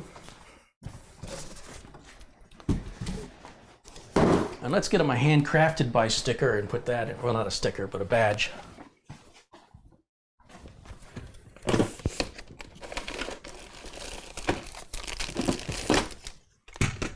When somebody orders, let me come out here first.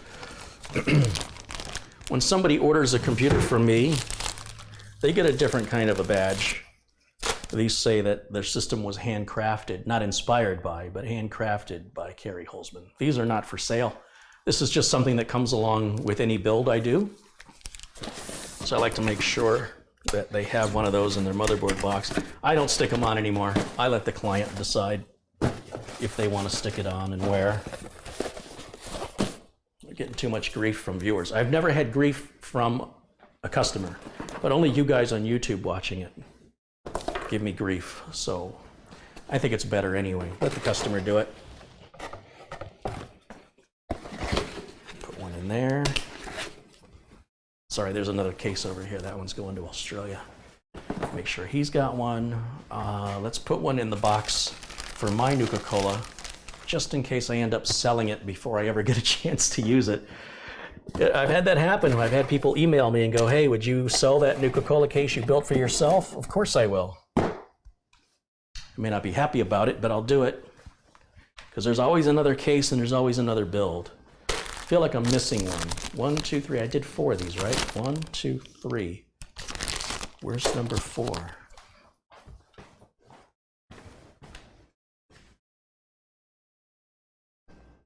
I'm confused. Oh, no, that's not it. Wait a minute.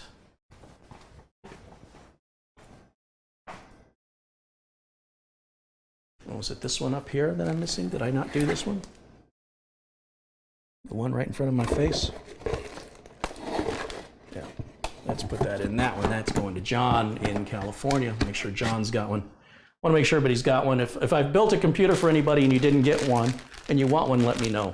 But it's only for people I built computers for, obviously.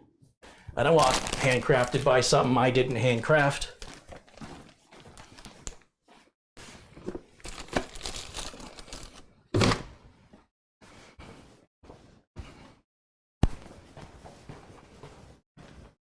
The box is kind of dusty. Let me wipe the box down.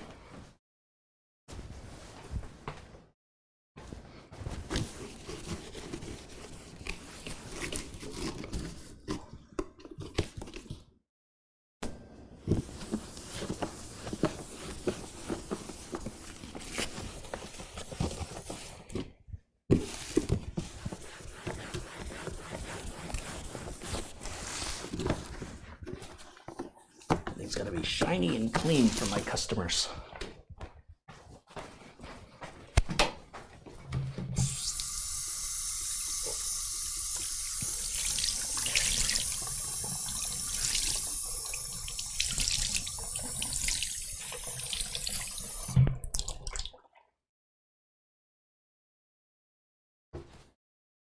I used to use a lot of paper towels, and it was costing me quite a bit of money and not helping the landfill.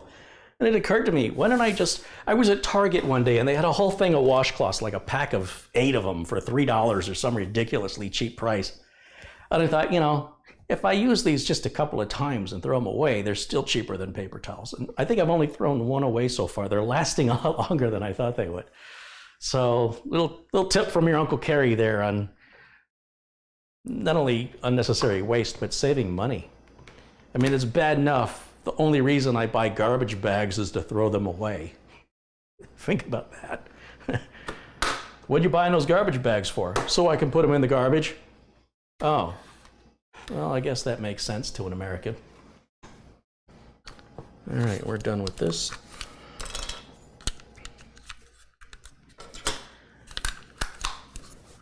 I did that other computer that I cloned. I delivered it the other day. And when I delivered it, I found I forgot to take my Logitech Wi-Fi dongle out of it. Luckily, I noticed it. I lose more dongles that way. The truth is, I've only lost one that way, but boy, I almost lost the second one.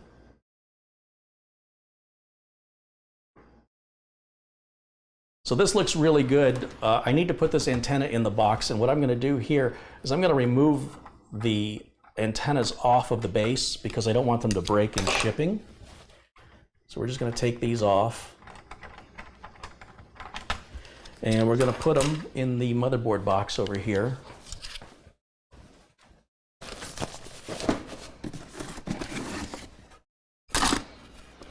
And this base, this magnetic base,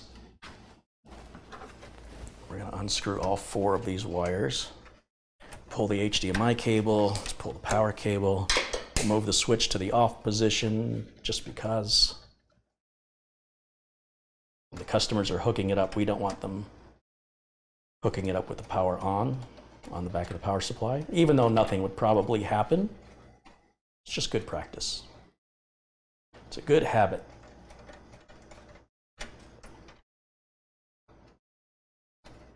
Well, harm is possible, but not likely the other way. Harm is impossible doing it this way. So given a chance of playing odds or not playing odds, I prefer not to play the odds. I am not a gambler. You haven't figured that out by now. So there's his Nuka-Cola cover, there's his bobblehead, there's his Windows 10, there's his extra cables. Oh, these don't quite fit in this Ziploc bag. I need a bigger bag for that. So these are all of the spare cables for the fans, since we upgraded the fans. I'll just put that in here.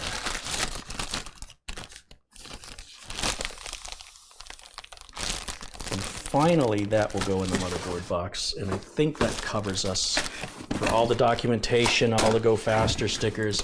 Everything is in the motherboard box. The old motherboard cover, and the extra cables for the power supply.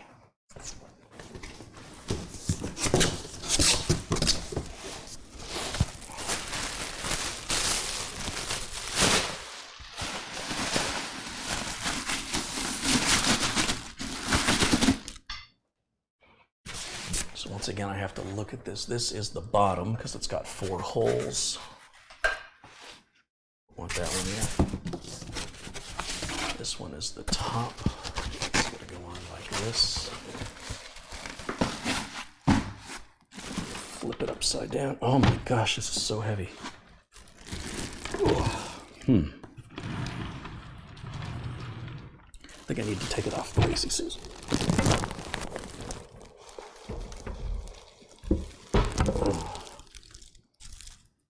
Let's get this out of my way. I'll probably end up bringing this back in a second.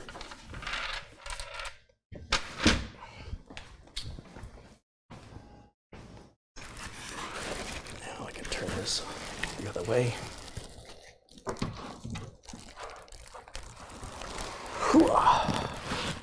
There we go. Already having a little problem with this.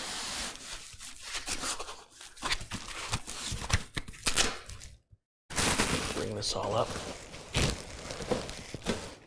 Fold all that in.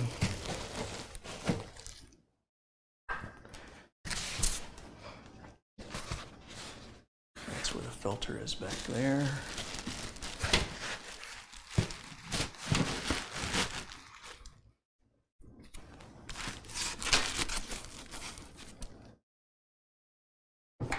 So when I put this in the box, I need to pay attention to what side the glass is on. I want the glass to face up at all times. The reason for that is, and on this case it's not so important, but what this tells me is if I have a video card installed in here and that video card is big and heavy, I don't want the video card hanging upside down. So if the glass were facing down, then that means everything plugged into the motherboard is hanging upside down. And over a 2,000-mile trip across the United States, things could vibrate and break loose. It's entirely possible. So by keeping the glass up and doing that for all builds, whether they have graphics cards or not, leaves a consistency that reduces the odds of any damage regardless. It's a good habit to get into.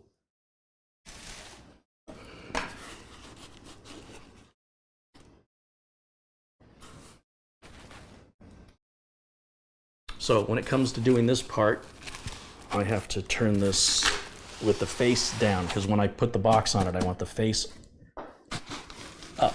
When the customer opens the top of the box, they should see the front of the computer. So to do that, the front of the computer has to face down, and the glass is facing me. It doesn't matter which way I put it in the box, so long as, you know, the box can be 180 degrees from the way I have it now. That doesn't matter.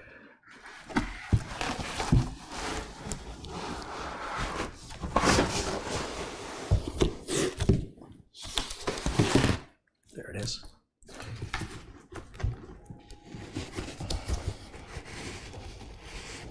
So heavy.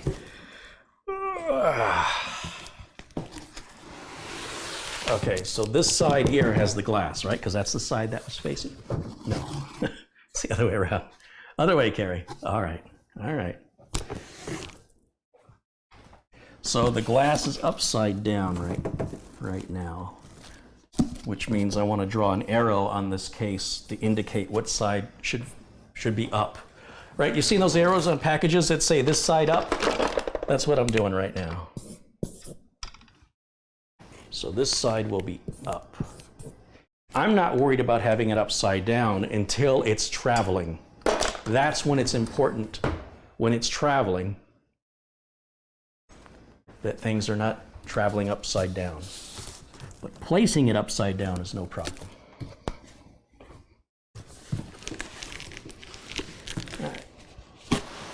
Ooh, let's get this down on the floor.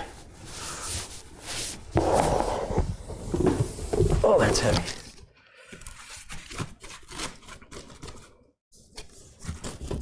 Yeah, I marked it correctly. And let me get a piece of tape out and we'll seal that shut. That's exactly the way the customer is going to receive it, just what you saw. In case you're curious how you ship computers.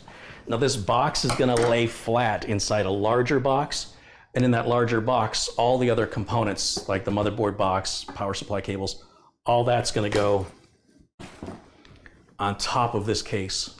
When this case is laying flat with the glass towards the top, there'll be some packing material around it that goes into a bigger box with these components. Obviously not these exact, those are going to that much, but his components. And then that gets addressed and shipped out just like that, because there's nothing fragile about any of this stuff. We don't care about that. That can just go on top.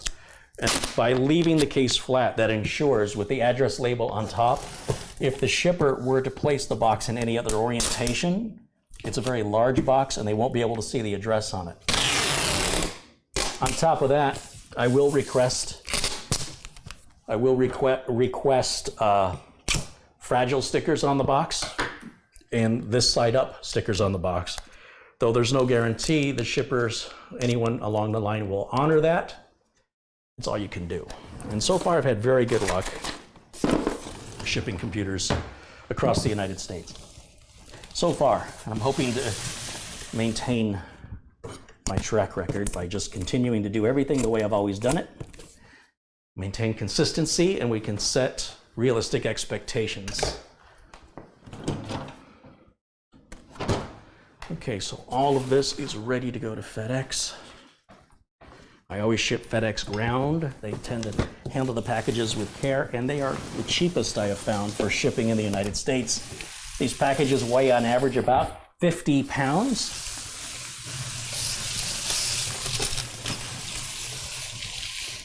And because it's put into a larger box, it's usually 24 inches wide, 24 inches tall, and 24 inches deep, or let's see, length. It's 24 cubed, usually.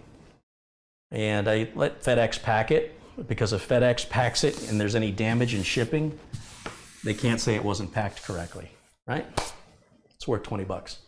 On a $3,000 computer, I think it's worth 20 bucks. Okay, this one's mine. Let's move this one.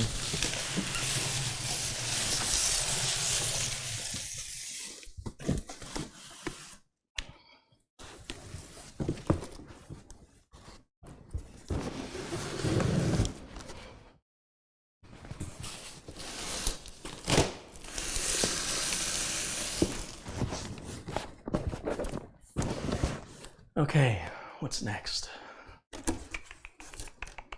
There was a computer here. Where did it go? Oh, it's over here now. Whew, yeah. Computer repair business is dead, right?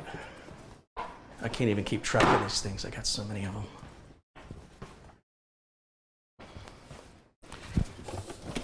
All right, this one's gonna be dusty because I started this about a month ago and I haven't had time, and the customer's been out of town. So he hasn't been needing it. So let's see, this is a GeForce 1080 Ti. That's gonna be the new system. This customer's got two. Let me move this back here. I need to wipe this dust.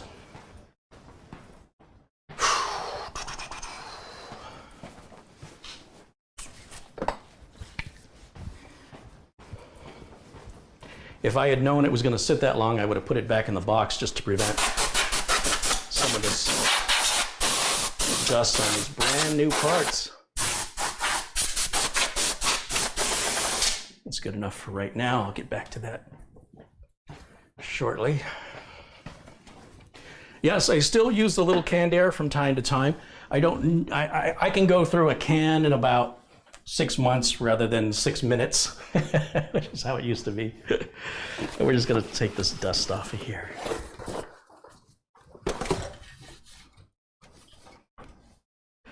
So, okay, so if this is the new one, let's configure the old one first. So this customer has asked me to do essentially a whole new build, and he's gonna give the other old parts to somebody, and so we just need to do a nice clean install.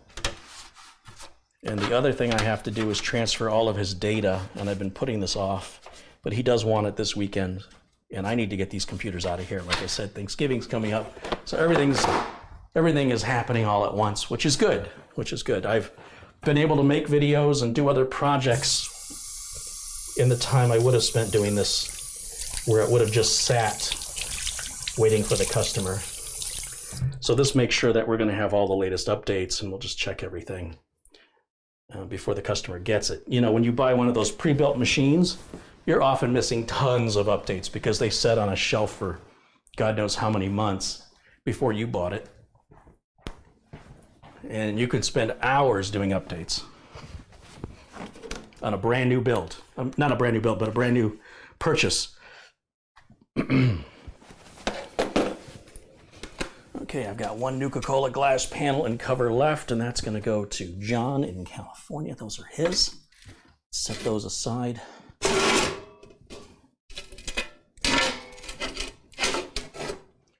And then these are parts for Thready.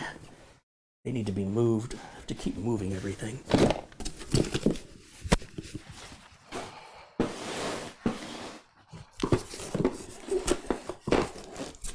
And what else?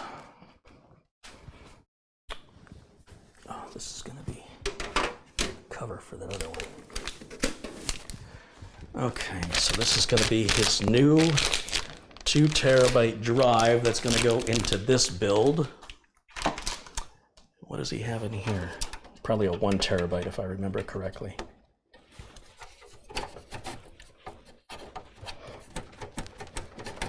Yeah, it's all cabled up. I'll get at that in a minute. Let me get the Lazy Susan back out.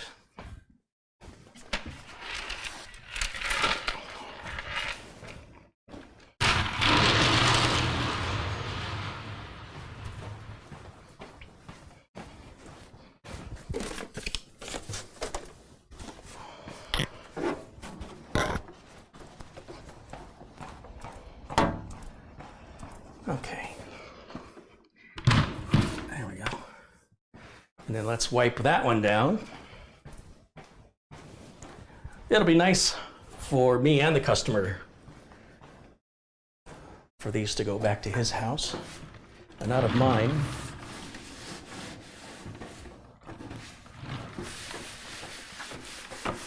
Now, I do a much better cleanup when I'm ready to box it up. For right now, all I'm trying to do is get the dust off of it from getting on my hands to be transferred to parts inside. That's what I'm just trying to avoid right now. And it should be dust-free inside because it hasn't been turned on. It's just been sitting. And anything that sits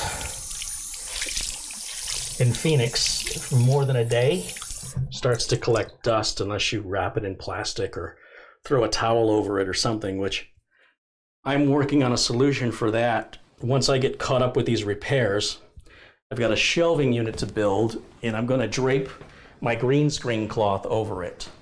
And the green screen cloth, I don't use it very often, but at least that way I know where it is, and then it'll do double duty to act as a curtain over everything on the shelf to help keep things a little less dusty. That's about all I can do. I mean, I change my house air filter out every 30 days, and it's just... That's all I can do. That's all I can do. Apart from moving to somewhere less dusty. Now, what I've already done in a previous video was build this rig with, let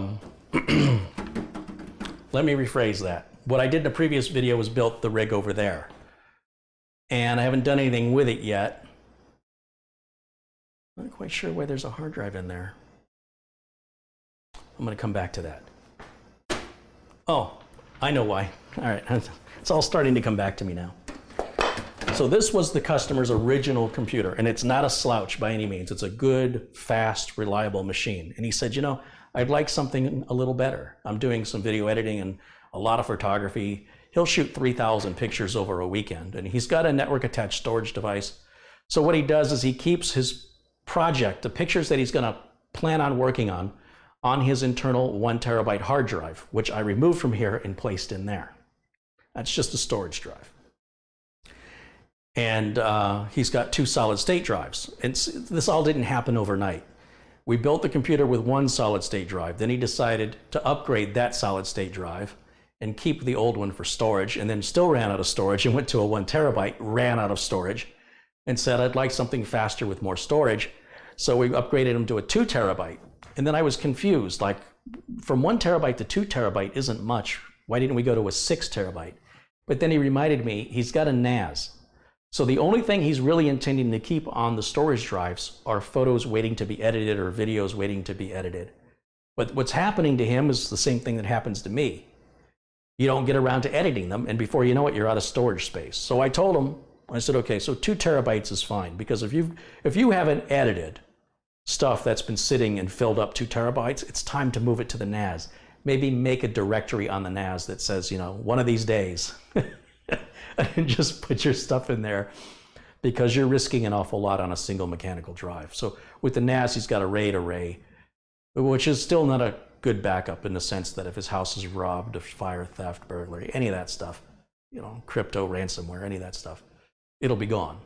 And he knows the conditions of this. He understands that, and he's fine with it. And everybody says that until something happens. Then they go, wish I would have thought more about it. That always happens. It's just never going to happen to me until it happens to you. And then you go, wish I could go back before this happened. But he already knows all this. He's a well-educated man. He completely understands and comprehends the risks that he's taking. And so what I'm going to do now is, this is the original rig that he had. I don't remember what it is, but it's a GTX 970, which was, you know, pretty high end when we built it. CX 750M. It has never, not once, needed a repair, much like all the other builds I do. I think we've got 16 gigs, or is that 32 gigs of RAM? It's G-Skill RAM. Let's fire it up and see what it is. And I'm going to disconnect these drives. These are the two SATA drives. We're going to take them both out of here. Let's get this other side panel off of here as well.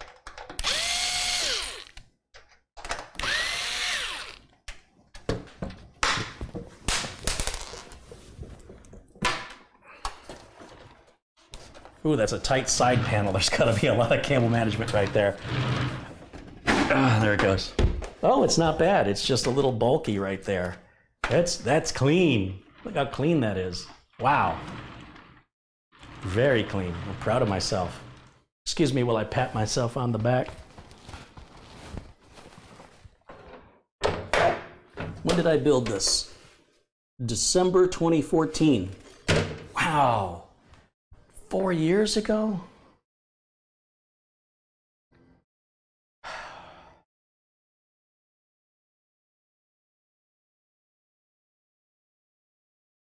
How did 4 years go by like that?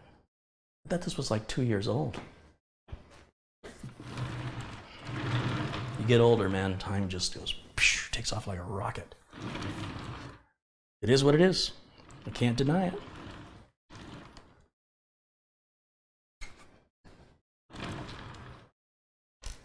Let's fire it up. Let's see what the specs are.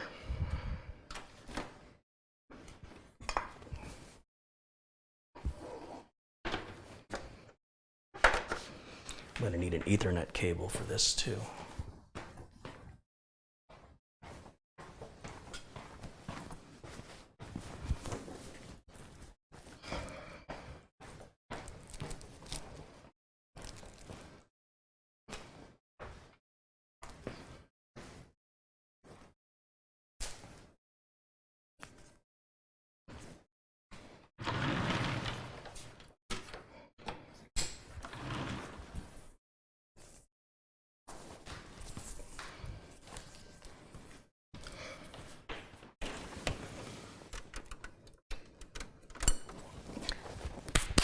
All right, and then I need my keyboard and mouse plugged into it. I'll tell you what, we're going to have to do a new Windows 10 install, but I don't know which drive we're going to use yet. I have to talk to the owner about that. So what I'm going to do in the meantime is I'm just going to grab a spare solid-state drive that I've got laying around, and we'll just use it to install Windows on, and I'll clone it later on.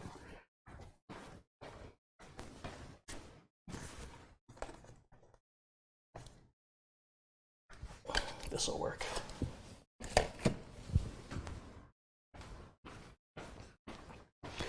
If you remember my test from the other day, I had this retired Agility 4 OCZ 64 gig solid state drive from whenever it was built. Seems like it was quite a while ago. I'm sure somebody in the chat room can tell me a date on that. It's probably 4 or 5 years old if I had to guess. I'm just waiting for it to focus. There it goes. Now this is the last model of OCZ before they were bought out by Toshiba. Toshiba, when you want to spend more to get less, buy Toshiba. They were never known, none of the Toshiba drives have ever been known for performance or reliability. So if you see the name Toshiba on a storage drive, consider replacing it with something else if performance and reliability are important to you. And well, I can't say for certain that Toshiba drives are less reliable. I can tell you they are definitely slower. In fact, they're one of the slowest drives you can buy, either solid state or mechanical. They maintain consistency in being the leader of the rear. Leader of the rear, yeah. That should be their slogan. And because he's got an older camera that uses a compact flash card, and he keeps damaging the pins inside of this socket. This is probably his 5th or 6th memory card reader. Now, why he doesn't buy a more modern camera with an SD card slot, I don't know, but he curses out, damn cheap card readers, they keep breaking. I think he's sort of manhandling those cards, because when they line up in the track, there's no way you would break the pins. He's got to be jamming them in there. And he'll admit to it too. He'll tell you, yeah, I'm a little rough with it. So he doesn't spend a lot of money on card readers, maybe $10. If he sees a card reader for $65, he scoffs. It's like, yeah, that'll break just as easily as the next one. It's going to have the same delicate pins on the inside. So we've resigned to just putting $10 card readers in there. Now, me personally, I would suggest to him he just buy an external card reader like this one. This is for SD cards, but they make them for compact flash. But that's what he wants. Customer gets what he wants. Now, let's fire this up and let's see what we've got going on. And let me switch over to the capture card.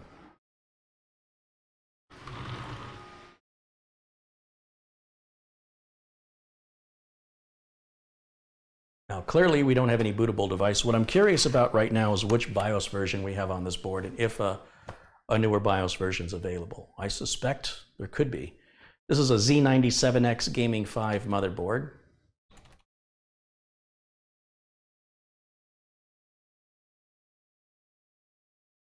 Ugh, what an ugly BIOS.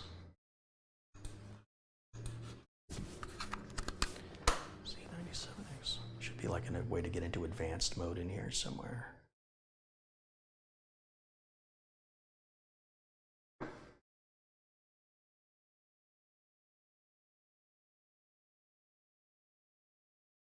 Classic mode F2. Ooh, that's terrible. Classic mode F2. Ah, that's what I'm looking at. I guess you have to. All right, so F5 is the BIOS version. That seems pretty young. So what I'm going to do, and I'll let you follow along with me when I do this. Let's turn on the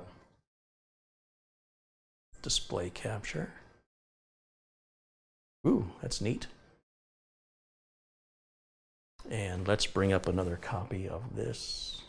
Yeah, that's fine. We'll just go here. And we'll type in GA-Z97X-Gaming 5, which is well, I got to use the right keyboard. Sorry. Let's try this again. GA-Z97X-Gaming 5, and the word BIOS. And the first link that Google, specifically Google, not Bing, will bring up is the Gigabyte website, as you see in green written below. That's Gigabyte. Let's go there. And we're going to click on, not this support up here. This is generic support for Gigabyte in general. There's a support right here. And Asus does the same confusing nonsense. Generic support, specific support for the product you're on. I want that support. And then let's take a look at BIOS updates. So we'll go down here to BIOS. There's F5. Always look for the BIOS version you've got, because that helps you to confirm you're at the right BIOS page. If you don't see your BIOS version in the list, which should have a history of BIOSes, you're probably on the wrong product page. So we're up to F7. We're going to hit download that in America. And then I'm going to grab a flash drive. So give me a second when I go grab a flash drive.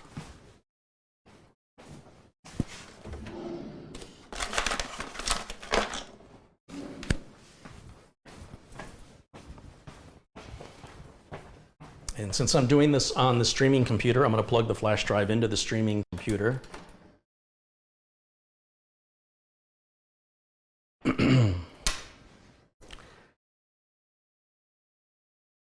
And in the downloads folder, should have that file.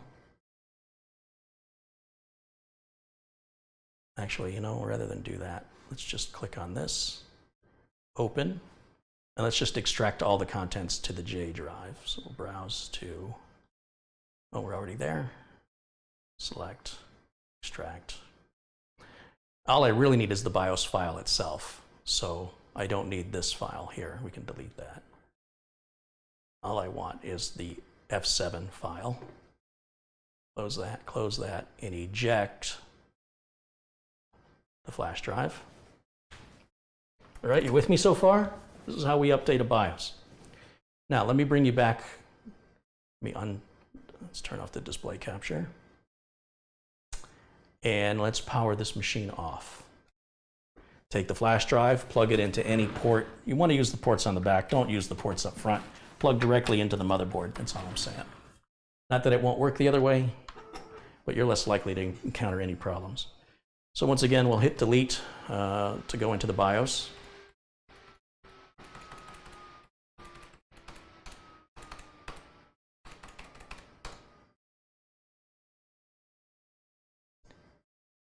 There we go. I'm going to do F2, F2. And then let's go over to, let's see. I think my video is covering up what I need to see. It is. I want to go to Q flash right there. Enter. Yes, I do. Update from a drive. Enter. It automatically sees the one USB drive we've got plugged in. And that's the file. I didn't delete the auto-exec bat because I didn't see it. It was hidden. Not a big deal. Select it. It's going to read the file, verify we've got the right file. Are you sure you want to do this? Yes, I am. Make sure that you are not going to interrupt this process. If you have frequent power outages, do this on a UPS. Me, I very rarely have any power outages. We get them about once a year. So I'm a little overconfident. I've yet to have any problem. While we're waiting, I think it's time for another Coca-Cola.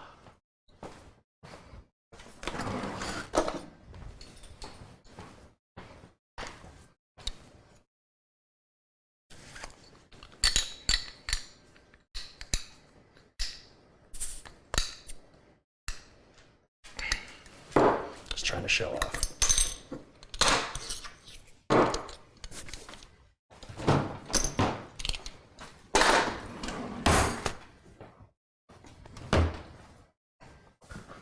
Oh, what's up, Jimmy?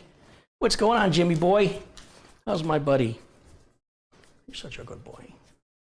You want to say hello? You want to say hello, buddy? Do you want to say hello? You want to update that BIOS for me? Well, you got eye boogers. Let's get those eye boogers off of you. How's the other eye? Yeah, you're such a good boy. So are you protecting the house from bad guys? I like bad guys. They taste like chicken. Good boy. Lyle says, did somebody say chicken? Here he comes. Did I hear chicken? Who's got some chicken? Oh, Lyle. All right, we're almost ready for our reboot.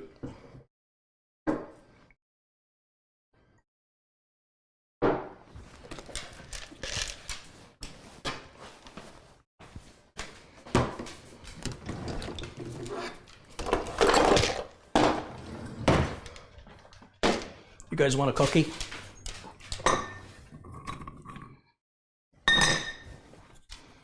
Okay, come here. Let's get you guys a cookie. Can I have a paw? That's a good boy. What about you, mister? Sit. Can I have a paw? Just give me a paw. Thank you.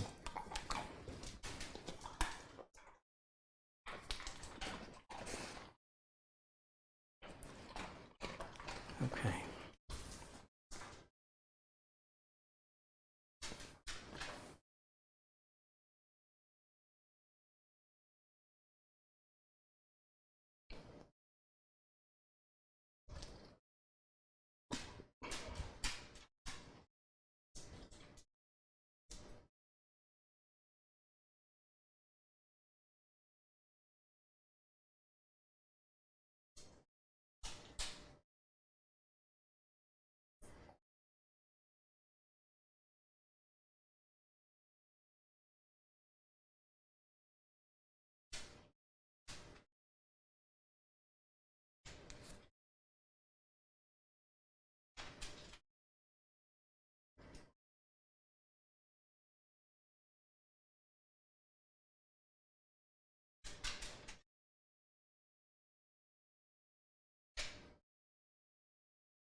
Has the guy from Australia received his build? I haven't shipped it yet. The reason I haven't shipped to Australia yet is I have to use my wife's car, and with everything happening with her mother now, she has been very rarely home except late at night after the store is closed. I intend to get it out before Monday, one way or another. That's my goal. So the BIOS is updated. The system is automatically rebooting itself right now. So we'll just be patient while it completes the BIOS update. This is all part of the process. This is normal. Don't touch anything. There we go. And we don't have a boot device because we have a blank hard drive and only the flash drive installed. That's exactly what we should see if we hit reset, and this time we'll hit delete to go into the BIOS. We should see that we have version F7. Carrie, is Jimmy a rescue dog? All I have are rescue dogs. Although they might argue that the ones doing the rescuing is them. Yeah, we're on version F7, so that's perfect. We just take a look at some of these settings here. Memory settings, we could probably turn on XMP, done. PC health, CPU temperature warning enabled, set it to 90, and the fan temperature we'll set to, oh no, I don't want to set a system temperature, I'm not worried about that. But I do want to set CPU fail warning to be on. Everything else I can leave alone, hit escape. Miscellaneous settings, yeah, that's fine, hit escape. System info, it's good. Oh, that's fine. Actually, all this can be disabled. Every slot in the card reader appears as its own drive. He's never going to boot to those.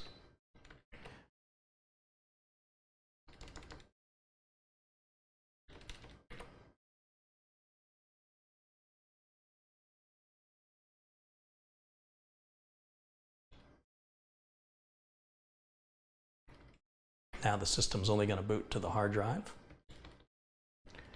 Fast boot I'm going to leave disabled until Windows is installed. We can turn on, there's an option in here. I normally leave it off, you don't have to turn it on, but under Windows 8 features it says Other OS. But we're going to install Windows 10. I'm not sure if that benefits us or not, but it's still going to be UEFI and legacy. We can set it to UEFI only, but if he tries to boot from a, you know, if you're doing a hard drive recovery or, you know, an Acronis boot disk, and you don't have a UEFI boot mode, it could cause you some grief. You know what? Let's go ahead and set it UEFI only. Why not? He will give it to me if he needs work like that done, and I know to change it. Normally, I leave that alone, though. We're using onboard graphics on this, so IGFX means internal graphics. Get it? So that's what we're going to use. All of that looks fine, and we'll save and exit. Now it saves all our settings. Let me go grab, well, let me do two things. One, let's wait for the system to start up and give me a no boot device error. It's going to take it just a second as it saves the BIOS settings and restarts.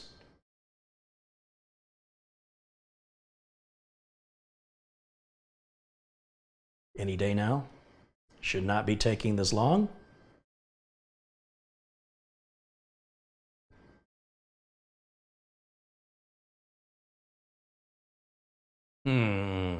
Something's not right. One of those BIOS setting changes it did not like. This is what happens when you go playing in your BIOS. Let me flip off the switch on the back of the power supply. And then we're going to take the USB flash drive out, turn it back on. Let's see if we get a boot screen this time. Or a post screen, I should say. Obviously, it's got nothing to boot to.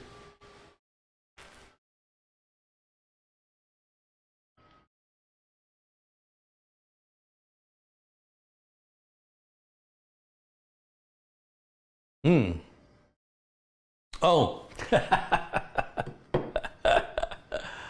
I know what I did. I'm such an idiot. I'm ignoring the fact I've got a GTX 970 in here and I told it to boot from internal graphics. So that means I got to plug the, for some reason, I forgot he had a graphics card. I was thinking this was just a cheap computer he was given to somebody. And he's going to give him the graphics card too because he doesn't need it. He's got a new 1080 Ti. So let's turn it off one more time. What was I thinking? But yes, usually when you're in the BIOS and the system won't boot, it's because of something you did. In this case, I shot myself in the foot here trying to optimize it. So let's go back in the BIOS. Turn that back off. I cracked myself up. Let's go back to right here. Initial display output will be PCI slot 1. That's why it didn't boot. See, where else are you going to see this kind of real world embarrassment, huh? Where else are you going to see that? No place else but here. Now I can plug this back in. Ta-da! It's like magic. No bootable devices detected. Very good. Let me go grab a Windows 10 Pro. Windows. There it is.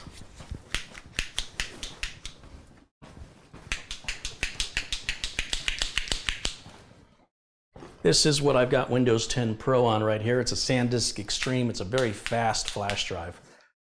So what I'm going to do is I'm going to just cut power back here. I'm going to plug this into a blue USB slot. So take advantage of those performance. I don't know. I'd have to do some testing to see if that actually takes effect until Windows is actually installed. And every time I say actually, have a drink. Actually.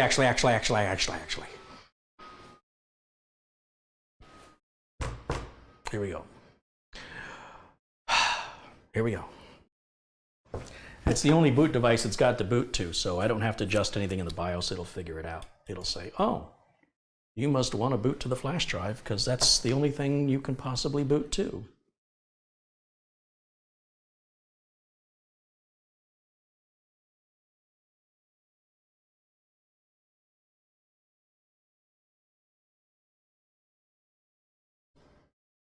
And it's doing nothing for some reason. Oh, there it goes. Okay. We'll click next. Click install now.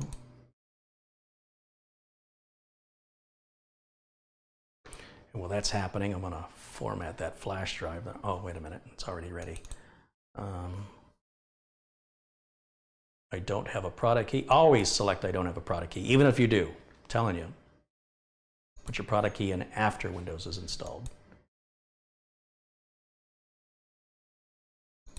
Got to accept the license agreement. Custom. Should see the drive, unallocated space. Perfect. Next. And it's going to partition. It makes like 4 partitions and it formats them and it does what it needs to do. So we just leave that be. Now, where was I? I was going to format this flash drive. Right click. Flash drive, choose format, do a quick format. Format completed that quick. Let me just take a look and make sure that that drive is blank. Yep, it's happy. And then I can eject it. And it's safe to remove. Now, I think I'm going to leave this flash drive out since I tend to go back to this a lot for my BIOS updates.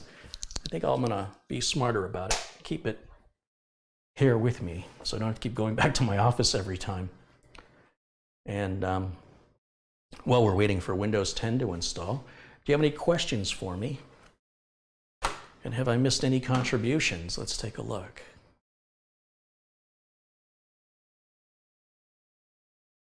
Oh, I've missed a couple. So let me give a few shouts out to people who've contributed. Matt Nilsson has contributed 50 Swedish krona.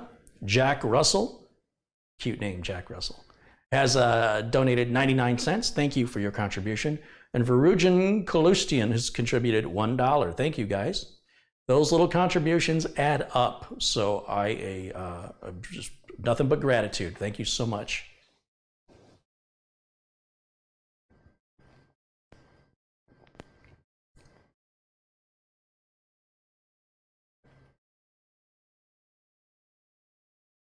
Does anybody know how Douglas Biggers Douglas was here the other day. I just saw him. I see him on Facebook all the time.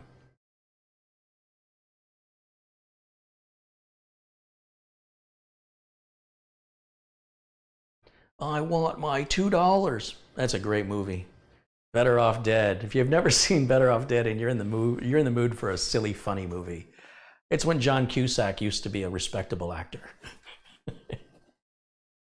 Now he takes himself way too seriously.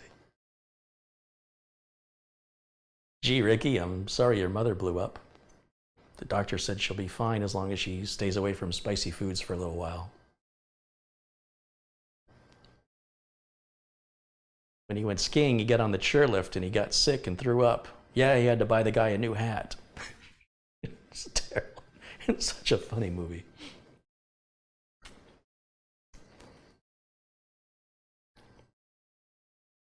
I worked at a vet clinic and many people never come back to get their pets, so I've only rescued pets. Wow, that's crazy. Somebody would take their dog to a vet and just leave it? I hope somebody does the same to them.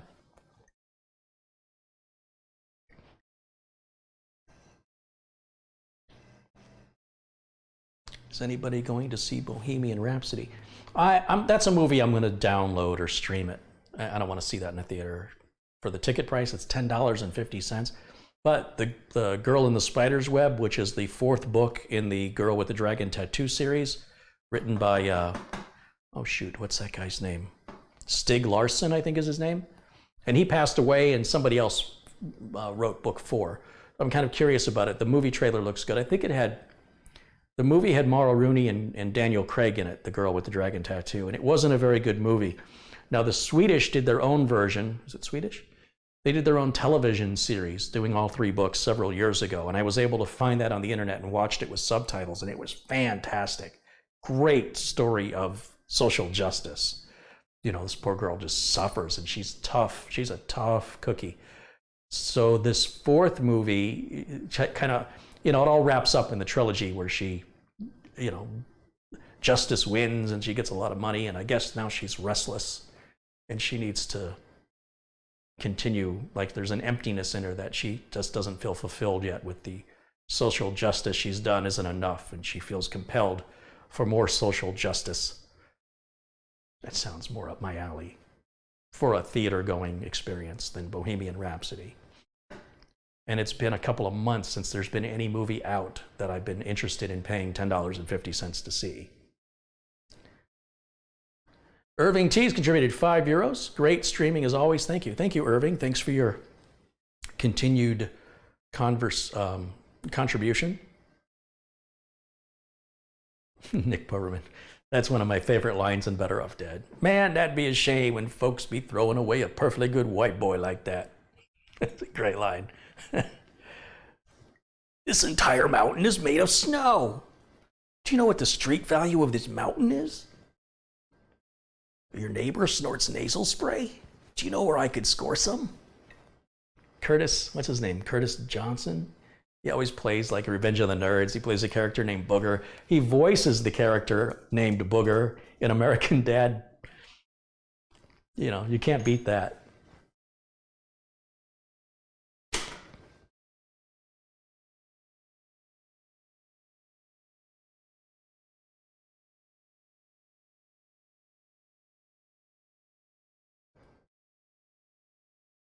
Better Off Dead is the name of the movie we were talking about. And then the one about with Stig Larsson is I want to say it's Swedish. I have to look it up now because I don't want to. I always confuse Sweden and Switzerland. Let's see. Stig Larsson. Swedish. Okay. Yeah, he was a Swedish journalist. And he wrote these series of books, and they're excellent, excellent books, by the way. Fantastic books. And he died of a heart attack when he was my age. He was 50. And so he had the trilogy of The Girl with the Dragon Tattoo. Anyway, the main character's name is Lisbeth. Like Elizabeth, but without the E, just Lisbeth. Lisbeth Salander, like salamander, but Salander. Anyway, so she's this other, I think it was Mara Rooney played her against Daniel Craig, and now it's Claire Foy who played, she was the queen in the series The Crown. So she's very proper and uptight, and now she's, you know, wearing leather and kicking butt. That's a sign of a true actress right there.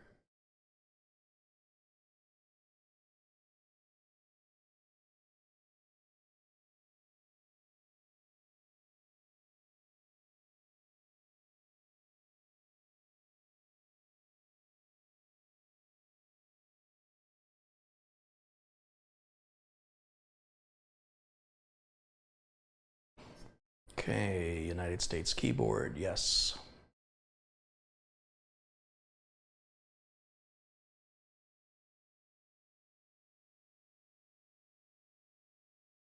Sorry, wrong mouse.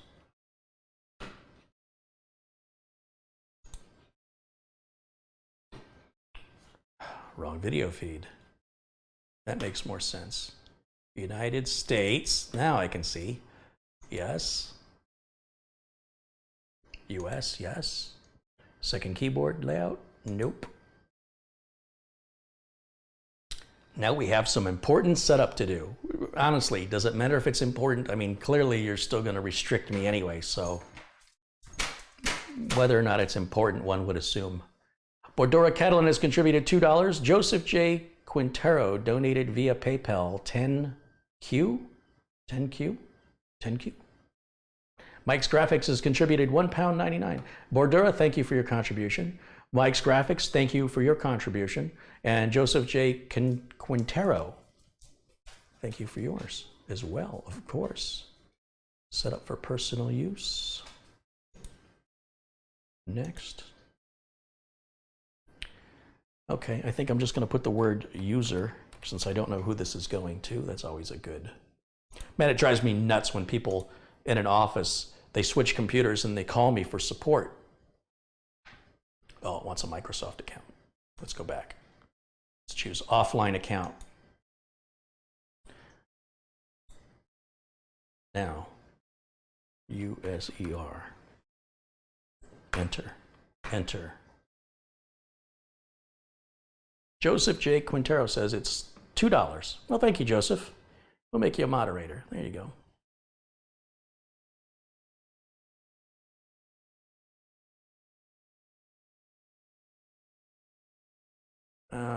Cortana, I don't know. They might want to use it. Say no on that. We're going to turn all this off. Remember, I'm going to clone this drive when I'm done. So we're just going to go through each of these options, and we're going to turn all these off. At any point, the customer could go in there and turn any of these back on again, but they probably won't want to. Just trying to look out for my customer, and I don't know this customer. I don't know who he's giving this computer to. So we're going to assume that they're like most everybody else. Oh, contributions have been flying in, haven't they? Chris's Tech Channels contributed $2. He says, I'm working on some laptops. Also, like my Corsair 200R. Awesome. Orly Doss has contributed $5. He says, thanks for the tip on the discounted Windows software. Appreciate your integrity. Thank you, Orly. I have to say, I've since updated that information. Let's make sure Chris's Tech Channel's a moderator and Orly's a moderator. Mike's Graphics, let's add you as a moderator. Bordura's a moderator already. Irving T's already a moderator. So what I was saying is some of these keys, some of these license keys are just gray market keys. And as an individual home user, if you want to spend $2 or $3 to buy one of these cheap keys, knowing that it could stop working at any time, it's not a huge risk. Nobody's going to come after you. But if you're a professional technician, if you work in an industry where you make money off of the software installed on your computer, you're more likely to be audited at some point. And if you are audited and you cannot provide the licenses, you will be fined for that. But that's obviously Microsoft or the Business Software Alliance. If you want to look into the Business Software Alliance, it's an organization that investigates corporations. And if you know a corporation that's using pirated software, you can report them to the BSA. That being said, nobody would report you as an individual user. You don't have any money for them to go after, and you're not necessarily profiting from it. So while they're not happy about it, they're not going to spend more money. It's just going to cost them. They're going to lose more in the long run. So logistically speaking, or logically speaking, it doesn't make sense to spend $10,000 to sue you for $1 million and then you can't pay it. So they just lost $10,000 more dollars. On the other hand, if you're running a business and you're profiting from it, especially, the bigger the business, the deeper the pockets. If they find out you're running pirated or gray market software that was acquired in a non-kosher way, that's a gamble. Some people are gamblers. I'm not here to enforce the law. I am not a police officer, but the law is not clear. And in this case, Microsoft terms of service are not necessarily law until they are challenged in a court of law. Somebody's going to pay for an attorney because you aren't going to defend yourself and win against Microsoft's attorneys. The odds are very strongly against you. So now instead of buying a $100 license for Windows, now you're going to spend $10,000 on a lawyer to defend your right for your $10 copy of Windows. I don't see the logic in that. But as a home user, you just don't have as much to risk. And so the only person it's going to burn is you, and the consequences will only affect you. And you'll likely not be sued or be in trouble. That being said, you could have software stop working, or if you call Microsoft for support, they may start interrogating you very gently, asking where you acquired that copy of Windows, because they want to pursue the distributor, not the end user. And again, in a corporate environment, all bets are off. In a corporate environment, they're going after you lock, stock, two smoking barrels. They've proven that time and time again. If you just go to the Business Software Alliance, they have updates on how many companies they've sued, and they're just one after the other, after the other, after the other. And mainstream media doesn't really cover it. So, ignorance is bliss, right? You're not aware this is going on. But I assure you, all those companies they sue on a daily basis, they've learned. Okay, so we've got Windows installed. Let me close out my cam so I can read what this says. Oh, do I want my computer to be visible on the network? Yeah, that's fine. Let's close this and let's hit Windows Updates. That's the first thing I want to do. Shouldn't even need to install drivers from the motherboard manufacturer anymore. Windows Update should put all the drivers in for sound. Obviously, they've already done the network card. I want to get rid of this people taskbar. It drives me nuts. And yeah, we'll let that run. I can put my camera back.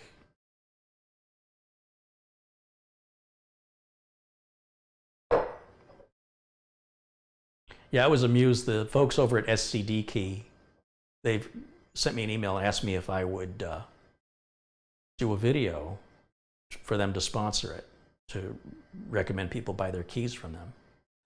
And I said, sure, just all I need from you is your Microsoft reseller ID just to prove you're not violating Microsoft terms of service. Because I'm a real working technician, I'm not an enthusiast or a hobbyist like most of the other YouTube tech channels. So they can take your money and promote your company. But if I do that, I jeopardize potentially my relationship with Microsoft, and I jeopardize my integrity as a technician in the industry. So to protect my integrity, all I need from you is just send me your Microsoft reseller ID so I can verify you're obeying Microsoft's terms and conditions, as all sellers must. They never responded to me. So when you see other tech channels promoting SCD Key, they're not looking out for your best interest. They're just pocketing the money. They're after the money. It's the only reason they did it. Or they haven't been sued yet, so they don't think it's going to happen. Or they live in a country where that's not enforced. All these are possibilities. But the people making videos, as long as those videos remain public, at any point they can be sued. Business Software Alliance could come after you at any time. So people can always take the videos down, but the only reason people are making those videos is these companies are paying them to make it. They're not doing it out of the kindness of their heart, because if they were, you have to wonder how they define kindness.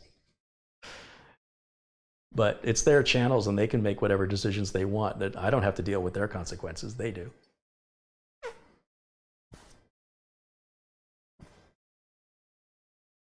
Does Carrie have a CompTIA A+ certification? Yes, I do.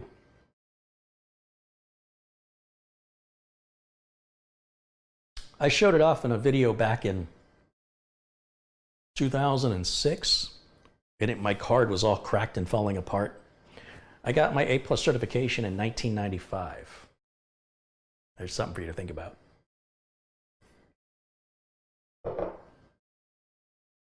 Let's restart this computer.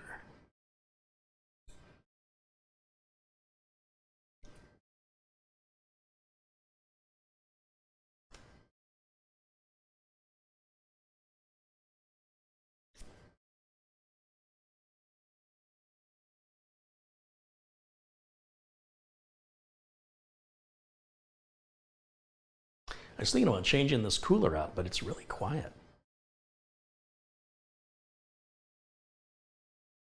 How often do you need to recertify? Never. You never have to recertify. If you have basically all certifications are a requirement of an employer. If your employer does not require the certifications, then you don't need the certifications. And there's no requirement to recertify. They might have changed it in the last couple of years, but when I did it, mine's good forever. But if I were to go work for an employer that said, we don't care, we still need you to have an updated one, then I would need an updated one. Getting any certification without an employer requirement is wasting your time and money unless you enjoy testing yourself and spending money, of which you'll get no return on that investment other than a piece of paper. I mean, you can go print a piece of paper that says you're certified, and it'll be worth just as much to anybody but an employer that requires it. Think about it. Gary Kane has contributed $5. Thank you, Gary. Let's give moderator status to Gary. Excuse me. Coke is talking back to me. Ben says, yeah, now it's every 3 years to recertify. Well, there you go. They have to find a way to keep milking you. But again, if your employer doesn't require it, then you don't have to do it.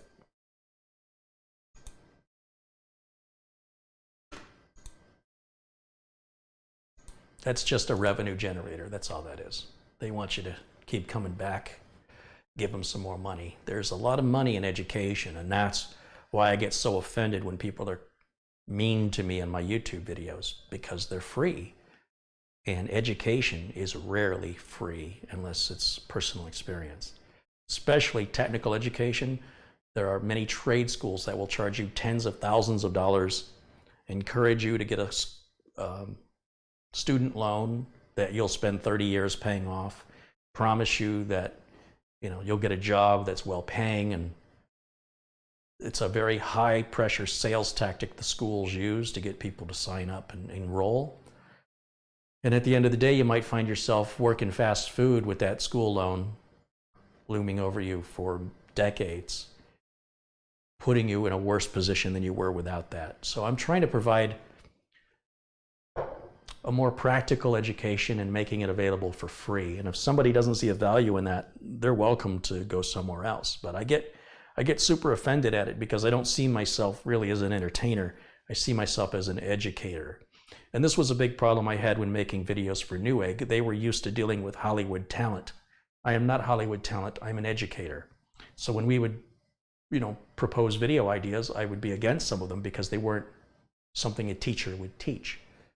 And they had trouble wrapping their mind around that. So this is really very confusing to many viewers who cannot instinctively differentiate a teacher from an entertainer.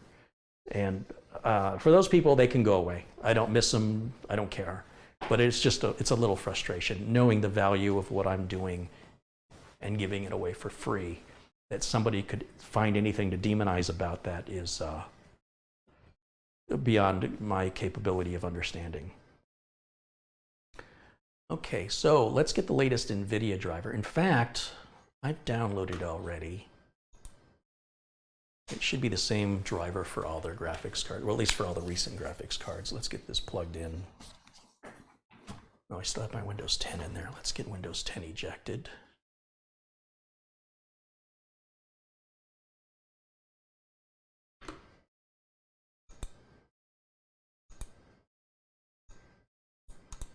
There we go.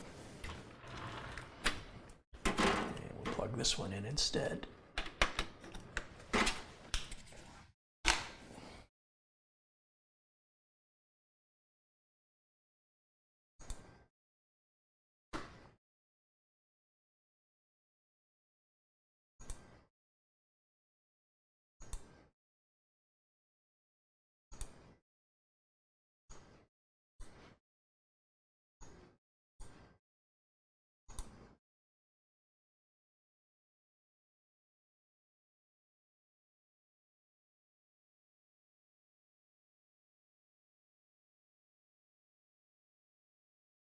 I think it's the same driver, I'm pretty sure.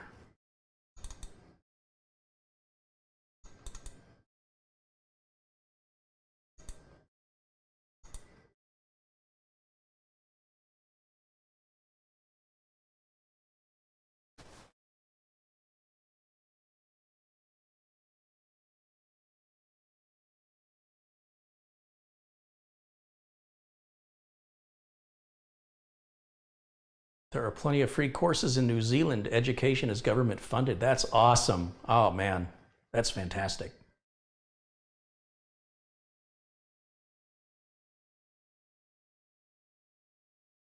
John Rogers says, I'm sending you dollars from PayPal. YouTube takes too much. Thank you, John. Thanks for your consideration and your contribution.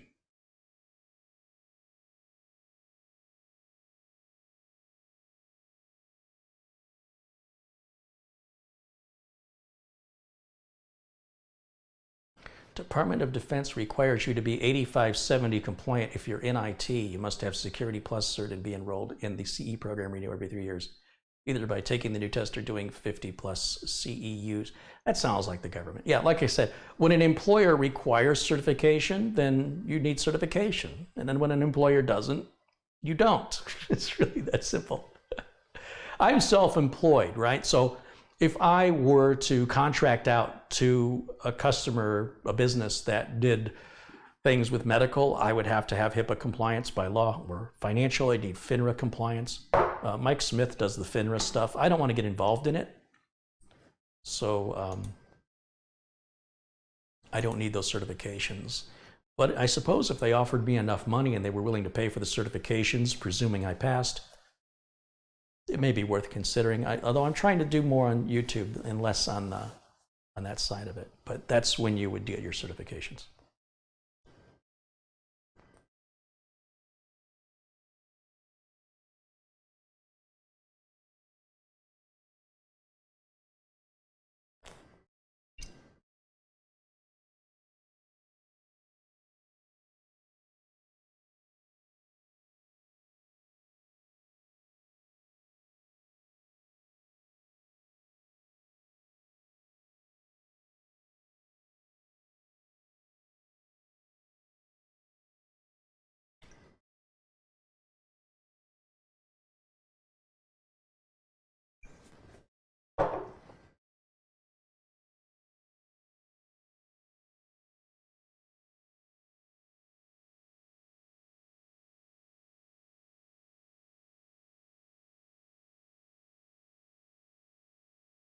Seems like these NVIDIA drivers take forever to install.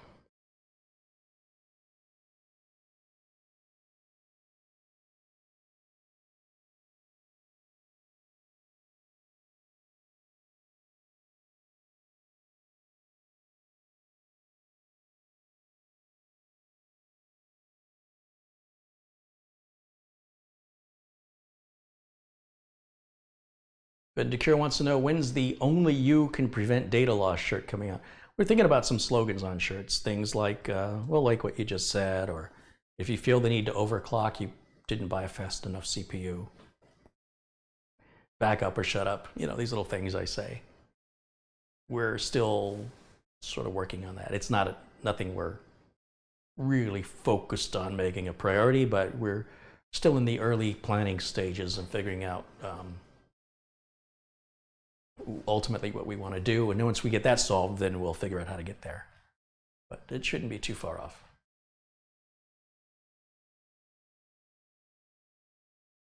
Are there any games that support ray tracing yet? There's 11 games in the works. I don't think they're out yet.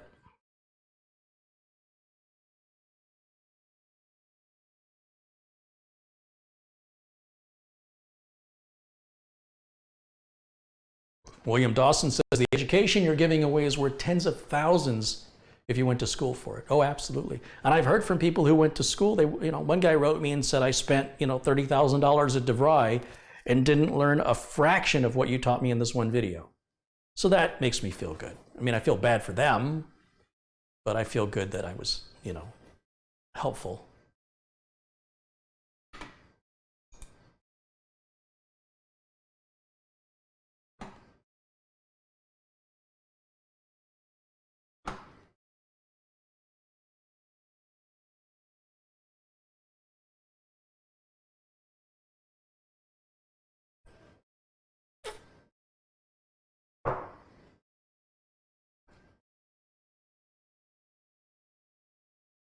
It's a pretty good boot up time, and that's an old flash drive. And just imagine when we put a modern one in there. Although I've said this before, you do reach a point of diminishing returns, right? So even an older flash drive that boots in 8 seconds, let's just say you have a flash drive or an SSD that's twice as fast. So instead of 10 seconds, it's 5 seconds. I mean, you're reaching diminishing returns. When we went from a mechanical drive yesterday, or the day before yesterday, that took over 2 minutes to boot and went to a modern solid state drive, the ADATA 960 drive, it booted in 12 seconds. We went from 2 minutes and change, we'll just call it 2 minutes, to 12 seconds. That's an incredible boost of performance. To improve on 12 seconds is going to be diminishing returns no matter what it costs. It's probably not going to be worth it. Keep that in mind. All right, let's see here. What can I do next? Let's check the device manager. Let's delete this. We're done with it. Let's go to the control panel. View by large icons. We'll go to System. What do we got in here? It's a Core i7 4790. It's 32 gigs of RAM. Nice.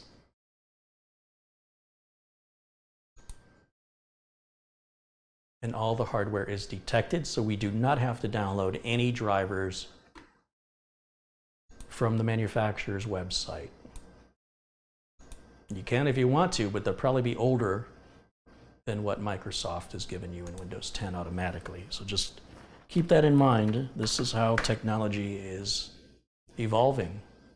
We don't have to do things the way we used to do them.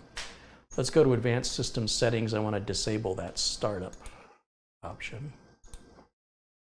Yeah, the automatically restart, turn that off. And then back on my flash drive, I have that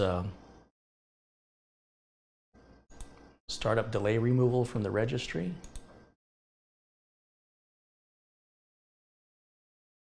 It's in here somewhere. Disable startup delay. I'll just paste that over here for a second.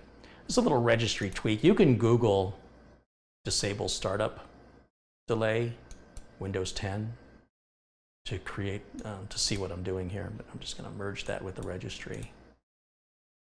You sure? Yes. Successfully added. Now I can delete that. I'm done with it. Now when I reboot, it should boot up just a little tiny bit faster. There's a startup delay for mechanical drives. So if you're running a mechanical hard drive, if you're booting from a mechanical hard drive, leave the startup delay in.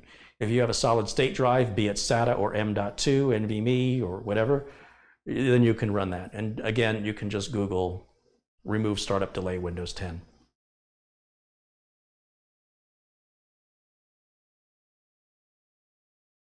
It's looking pretty good. Let's run a benchmark, see how it runs.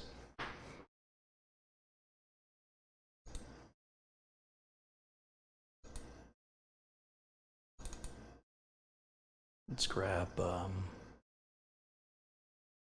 Heaven benchmark. Got to install these.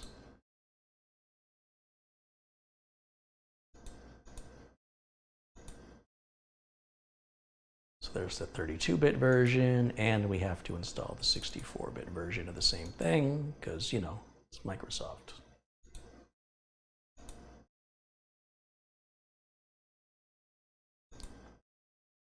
And we'll install Heaven. See how this runs.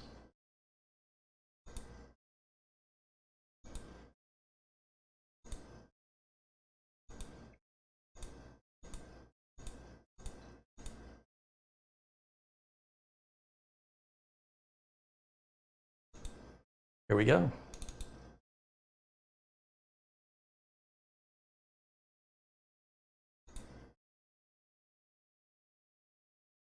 I'm going to remove myself from this corner because you don't need to be looking at me.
Okay, looking good. Totally acceptable, considering, like I said, this machine was built in December 2014. I'd say those are really good benchmark numbers. Hit close. Quit.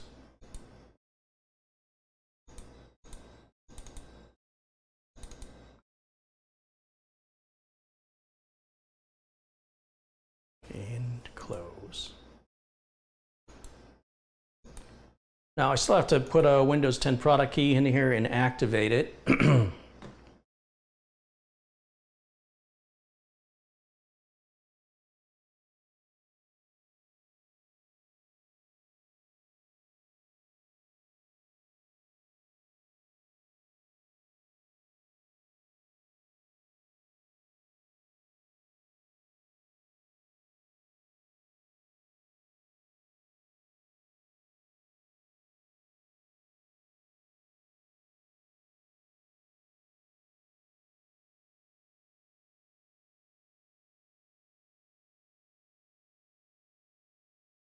Don't forget the indexing. Oh yeah, let's do that.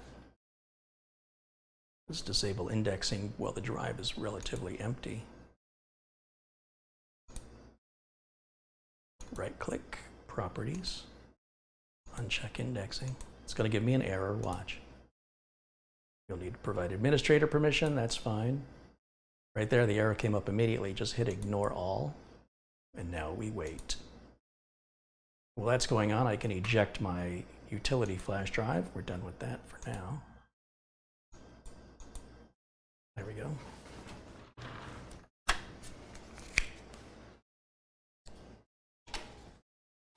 Don't know why I put that one. This is my Windows 10. This has to go over here. Put this away. Don't want to get those confused because they're identical flash drives and I haven't labeled them.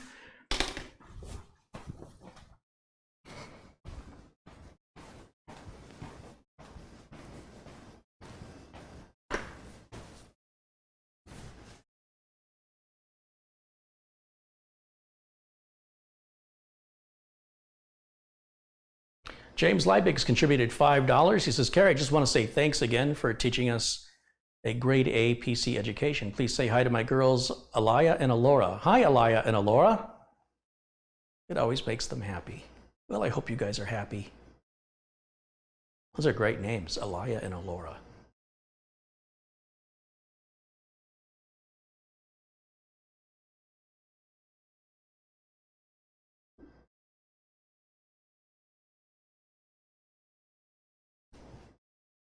Photo Mix Media reminds me to disable hibernation. Ah, yes, another great tip. We'll wait for indexing to finish first, and then we'll disable hibernation next. Thank you for the reminder.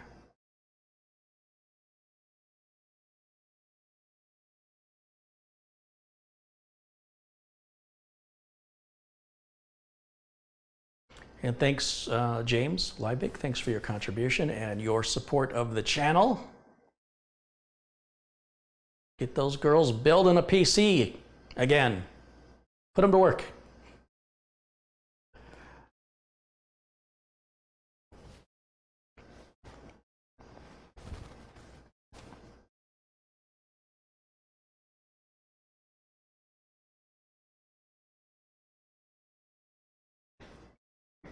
Well, it's taking up quite a bit of room on that flash drive, just Windows. I remember when Windows was on a floppy disk. Those days are over. Those days have been over for a long time.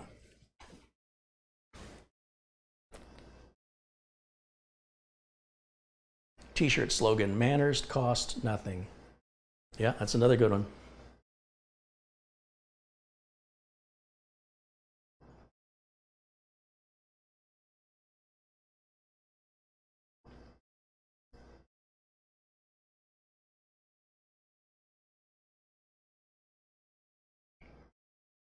There we go. All right.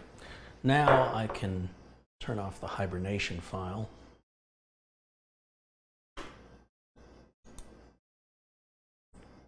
So if I go to power, oh, I don't even see hibernation offered. It doesn't appear to be enabled. That's all right. We'll still turn it off anyway. CMD. right click on command prompt and choose run as administrator, and yes. And we type in power CFG -H for hibernation off. That's done. Hit exit. We should run storage sense now and clean up all the temp files and whatnot. Storage settings. Turn that on and free up space now.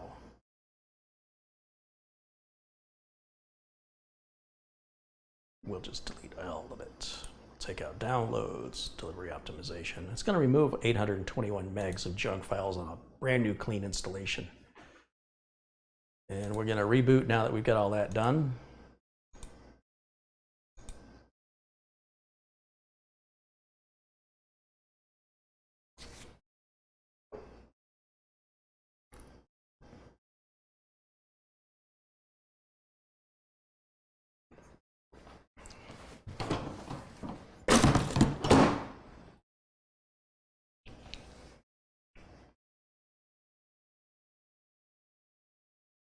Yeah, you know, if somebody gave me this computer, I'd take it. I'll tell you that. That's as fast as any modern computer I build. I mean, obviously, it's going to be tasked with some heavy-duty, resource-intensive apps, but if you're not using those kind of apps, you would be more than happy with this versus buying anything brand new from Dell or HP that they sell at Best Buy or Walmart. Even though this is 4 years old, it'll wipe the floor with those subpar, you know. Any computer you can buy for under $1,000 will not be as fast as this is right now.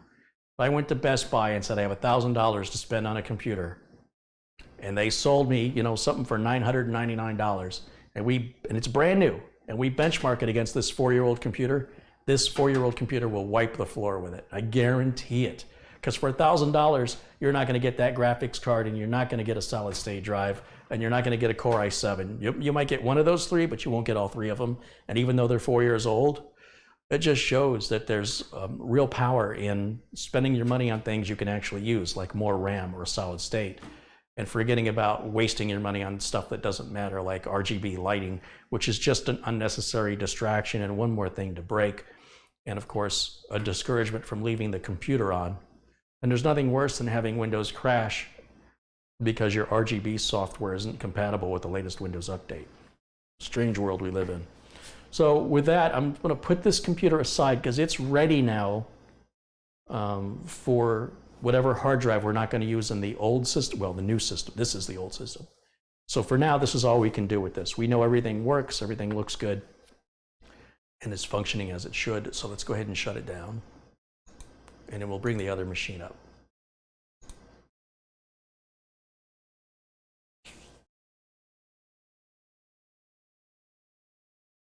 There we go. And on this one, I did hook the front fan up because there is a graphics card. Remember, if there's no graphics card, I don't hook up the front fan. I've talked about that before. And I'm going to put the rear panel back on, just so I have no confusion as to what goes where. In fact, I think I'm going to just put both panels on just for the sake of keeping everything together. And we'll just move this aside. And I'm not going to tighten these screws down because we're just going to take it back off here shortly. So for right now, though, I just want to keep everything together. And then I don't have to move 4 different things. I just have to move one thing.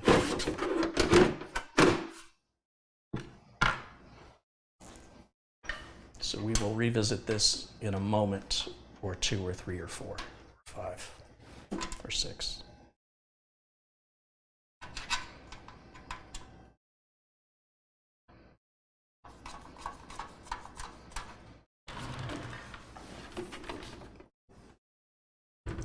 It's so much lighter.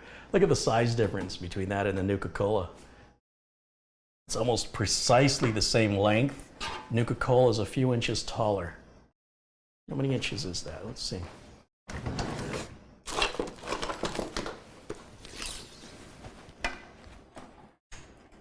Three and a quarter inches.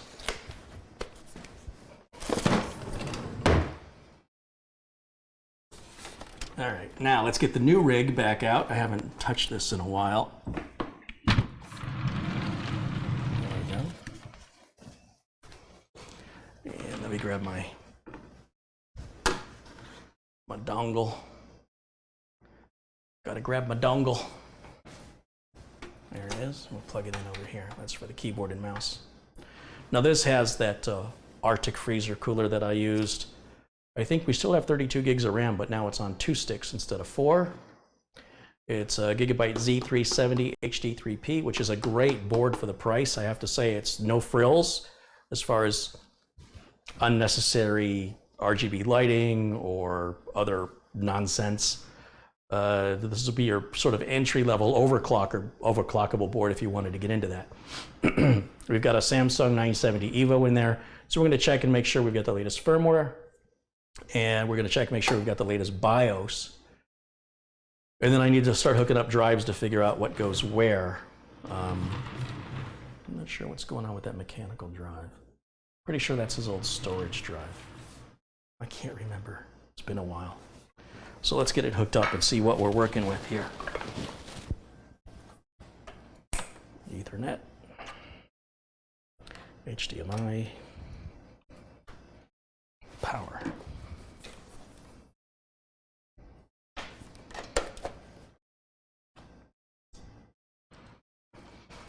Let me see what the latest BIOS version is for. Is this Z370-HD3P BIOS?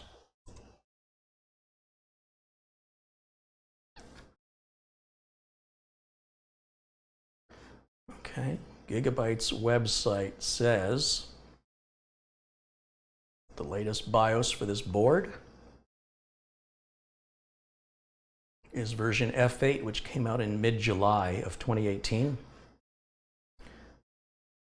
So if we have version F8 already, which we should, then we won't have to update the BIOS. So let's check that first. Here we go.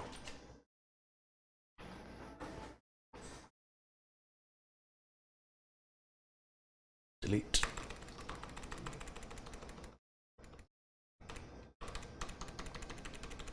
I just keep repeatedly hitting delete. There we go. And what is our BIOS version? F8. So we don't have to update the BIOS. We've already got the latest one. Very good.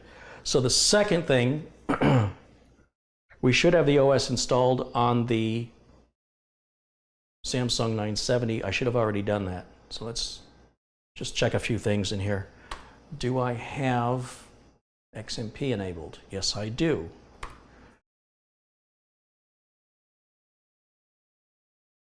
Looks like I already did all this.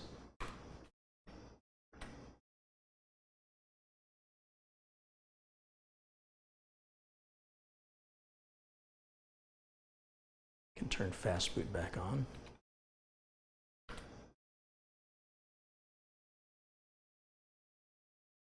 Oh, there is some RGB on this board, and it supports an RGB strip, but whatever.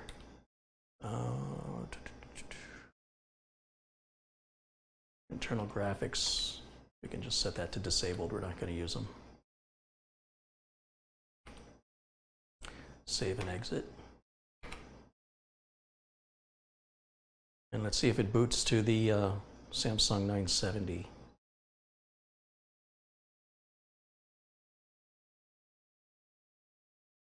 Looks like it's doing it. Why did my fans turn off? And now that my fans started again. That was weird. Yeah, I remember this system.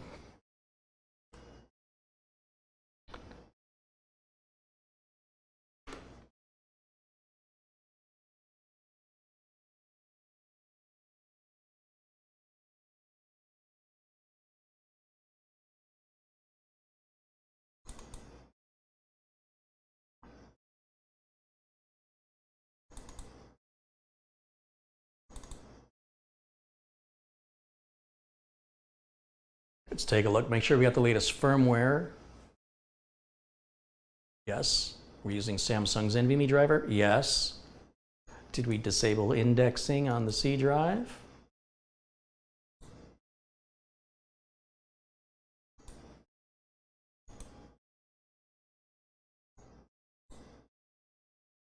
Yes.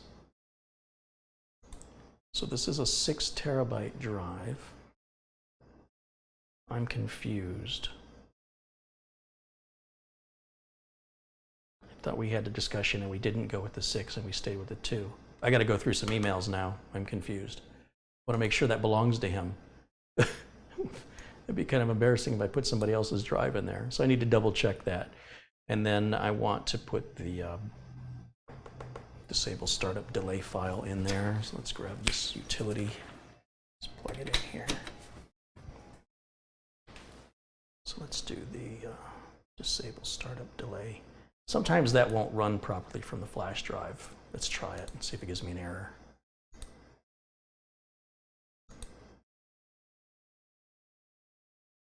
Yeah, it worked. Good. Sometimes it doesn't work. That's why you saw me copy it to the desktop before. So I didn't have to worry if it would work. It always works that way. Sometimes it doesn't work this way. I don't know why. Okay.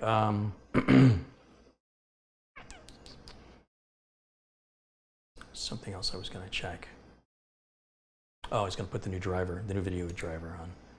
Let's just copy it over here first. It's just a little faster to install it locally than install it off a flash or network attached storage. It just loads the installation files faster.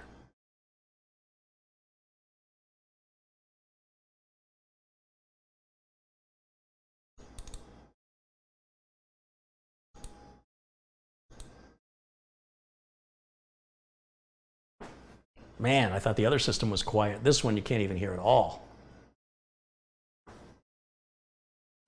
What is the advantage of turning off indexing? Performance. Whether or not you'll notice it. What does it disable startup delay do? Type that into Google. Type in disable startup delay Windows 10. You can read all about it.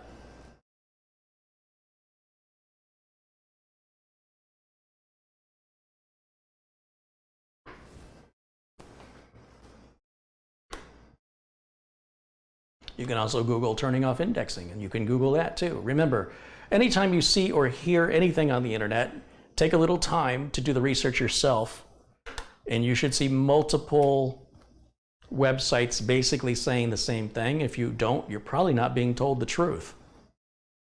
So just don't be lazy and ask with stuff like that. If you want to know what something means, if you want to know, what's this product versus that product, you would be doing yourself a much better favor to type questions like that into Google, because otherwise you're getting other people's opinions, and they may not be very good.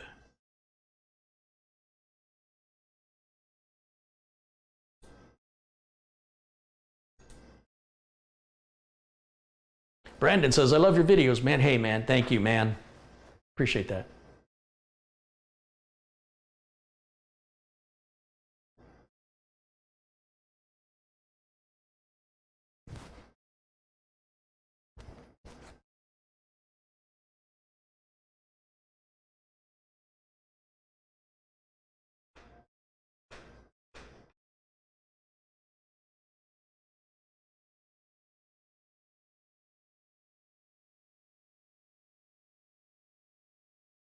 Paul Newman has contributed Australian dollars, $5.99. He says, I love watching your videos. Have a Coke on me, mate. Hey, thank you, Paul. I've had 2 today, so I think I'll do that tomorrow if that's okay with you. I'm going to try and cut back a little bit with that sugar.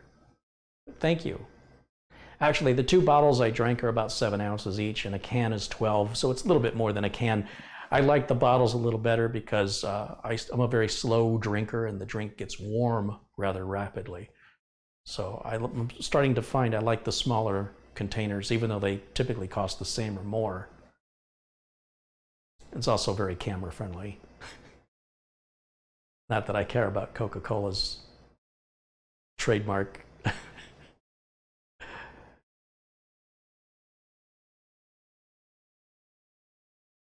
Ian Scott Johnston has poked his head in. He says, I've been here the whole time. I've just been busy writing software and listening to Carrie at the same time.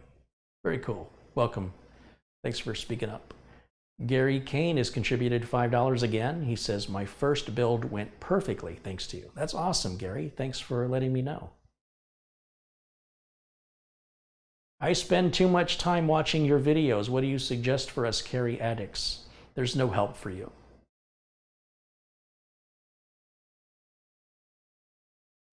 That didn't take long to install compared to the other one. Let's go ahead and reboot.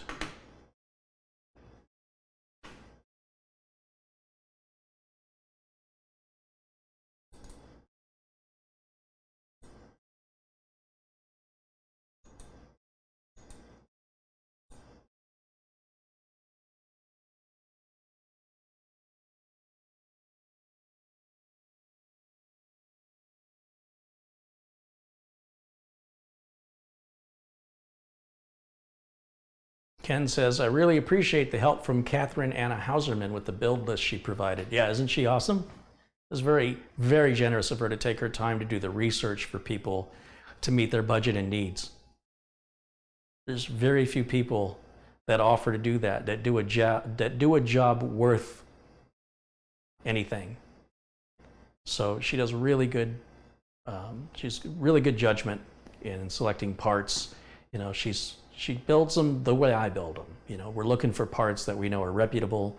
They're not the most expensive and they're not the cheapest.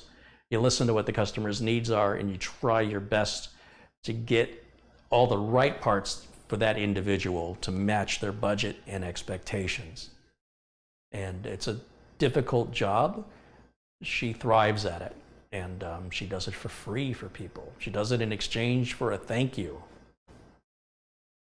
Find me somebody else who does that, because I've seen other people do it and their parts lists suck. Her parts lists are really good. Those parts lists are easily worth $100 for somebody to take that much time out of their day to listen to you, then do the research and provide you your parts list. And she does it for free. She does it in exchange for a thank you. Pretty incredible. Okay, let's get rid of this. Let's get rid of this. Let's get rid of this. And just as a reminder, let's run this one more time. This time we'll run it on the upgraded machine. Do you remember what the results were on the other one?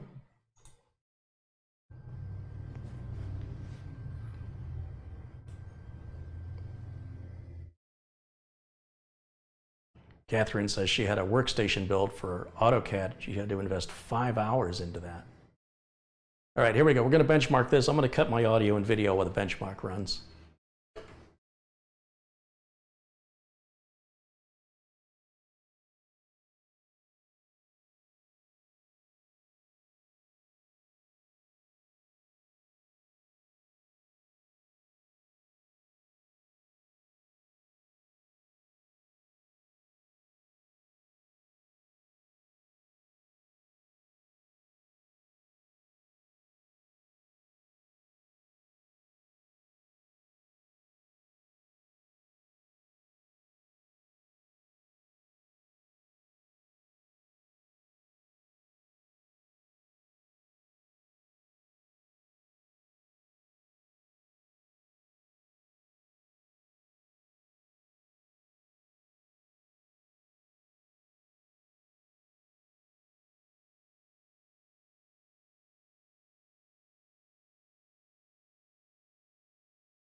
All right, sorry about that. I was returning emails to everybody who sent contributions through the techvets.com donate button. So if you did that today, you should have a response from me saying thank you in your inbox right now. And if you submitted $20 or more, then I'll be, of course, not only saying thank you, but asking you for your mailing address if you would like me to send you a case badge. So thank you for those contributions from everybody. And yeah, there's our benchmark score to compare against the other system.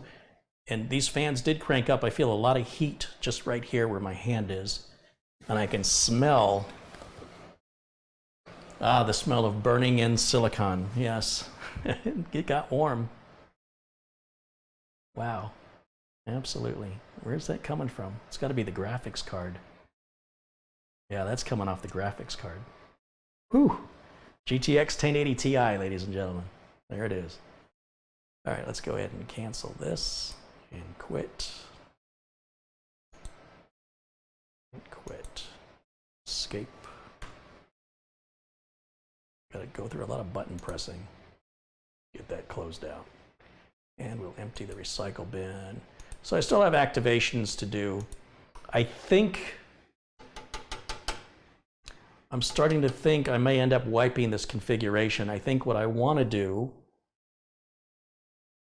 is take his old SSD and put it in here and boot from it to Windows 7 and do the upgrade to 10. I'm debating. I think I might have voted myself out of that because I was thinking of it's always better to do a clean install on a new build, right? The idea is I want the customer to have the best experience possible, but he's not having any problems. So I think what I'll do is I'm gonna use Acronis and I'm gonna clone this drive to an image. I'm not gonna clone it. I'm gonna image it to an external drive, and then I'm gonna clone his old drive to the M.2 NVMe, and then that should bring up Windows 7, and then I'll do the in-place upgrade to Windows 10 and see how that works. And then that way, if it doesn't work well, I can always rewind back. I think that's what I'm going to do.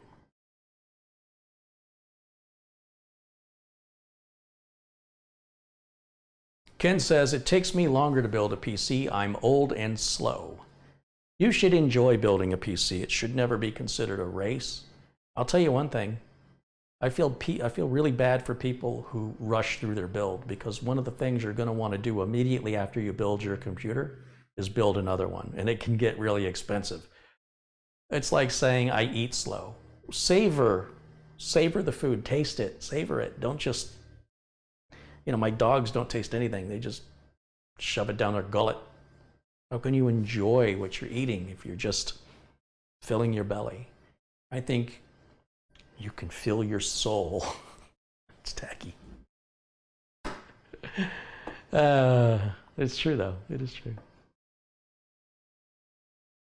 All right, do we have any final questions? I think I need to do everything else off camera. There's a long process of cloning and such that I don't know how it's going to work out, but I just as soon do it off camera, to be honest. So if is anybody having any difficulty hearing me right now?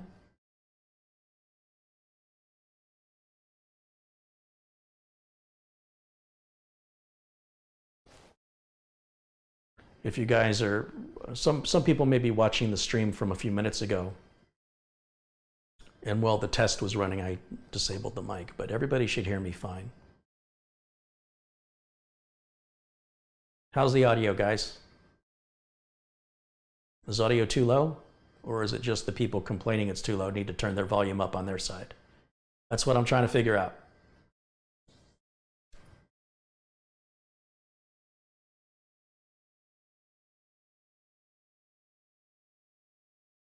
Good, okay. Yeah, I haven't changed the audio, so if you think the audio is too low, you need to crank your volume up.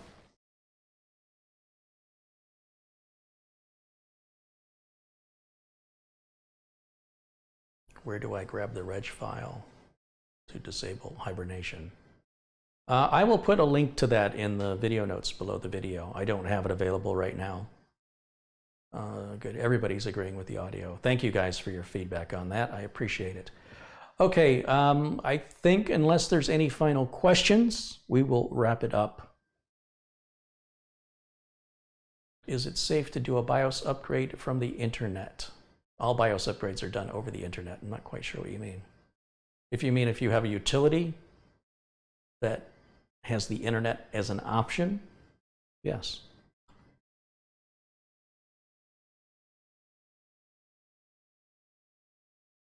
What do you think of Acronis Revive? I have not tested it yet, so I don't have any thoughts one way or the other. John Paul Bacon says, for some reason, when I try to watch your SSD video from a few days ago, it won't load at all. Any idea as to why not?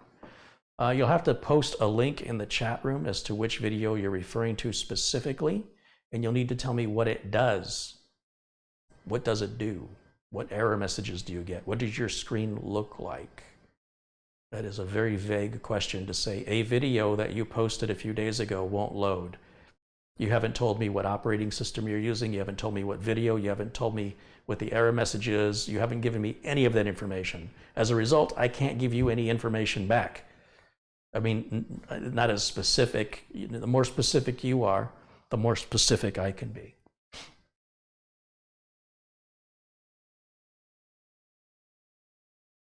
Brightech gets sponsored by SCD Key. I don't care. I would never throw away my integrity. Brightech and I have a different idea of what integrity is. I like Brightech. I think he's a good guy, but we don't always agree. If Brightech wants to cash out on SCD Key, that's his business. It's fine by me. I won't. I mean, he might also drink beer like crazy, and I don't. So what?